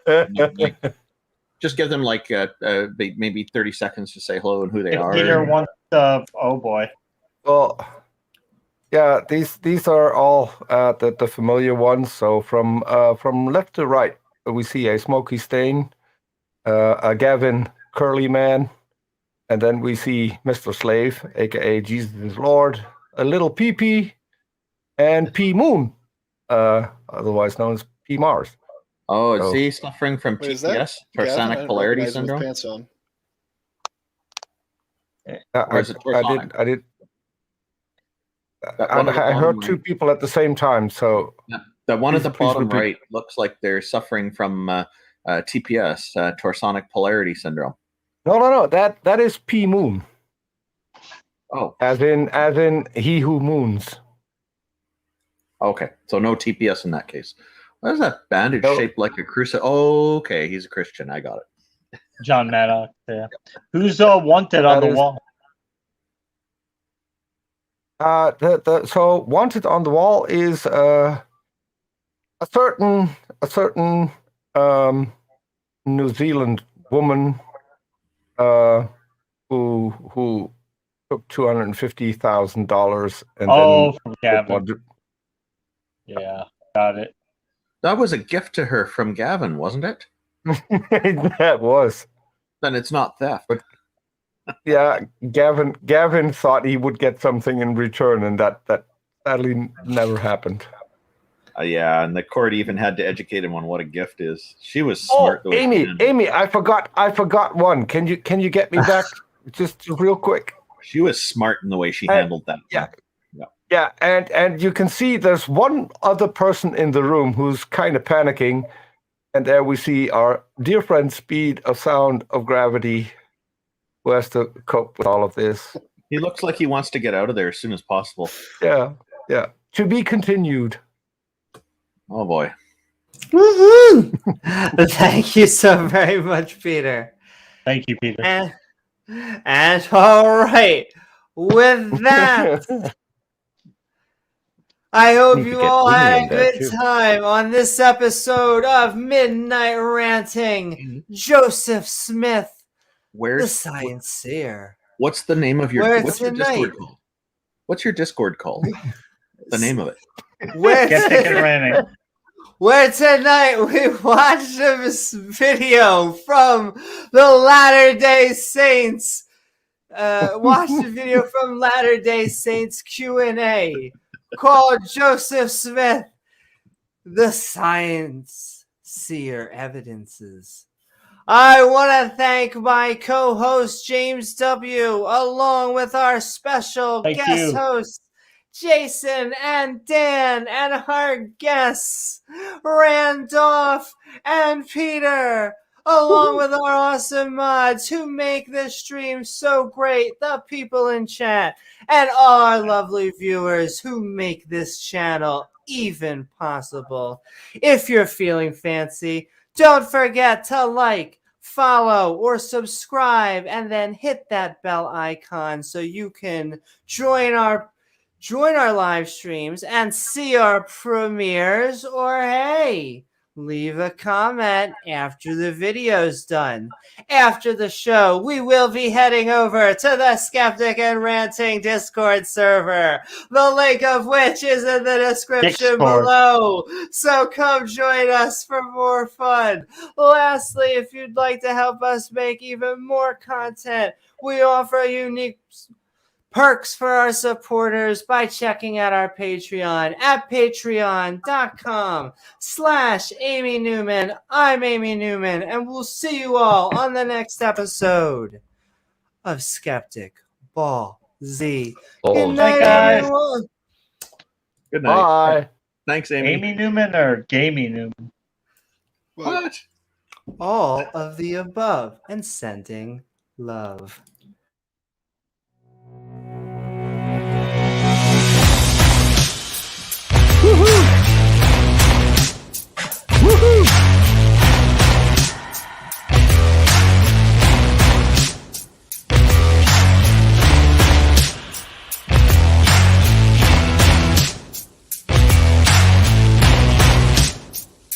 Oh yeah.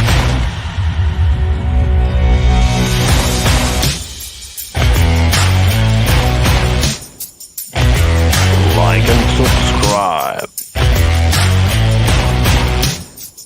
Computer mic off. Share the video.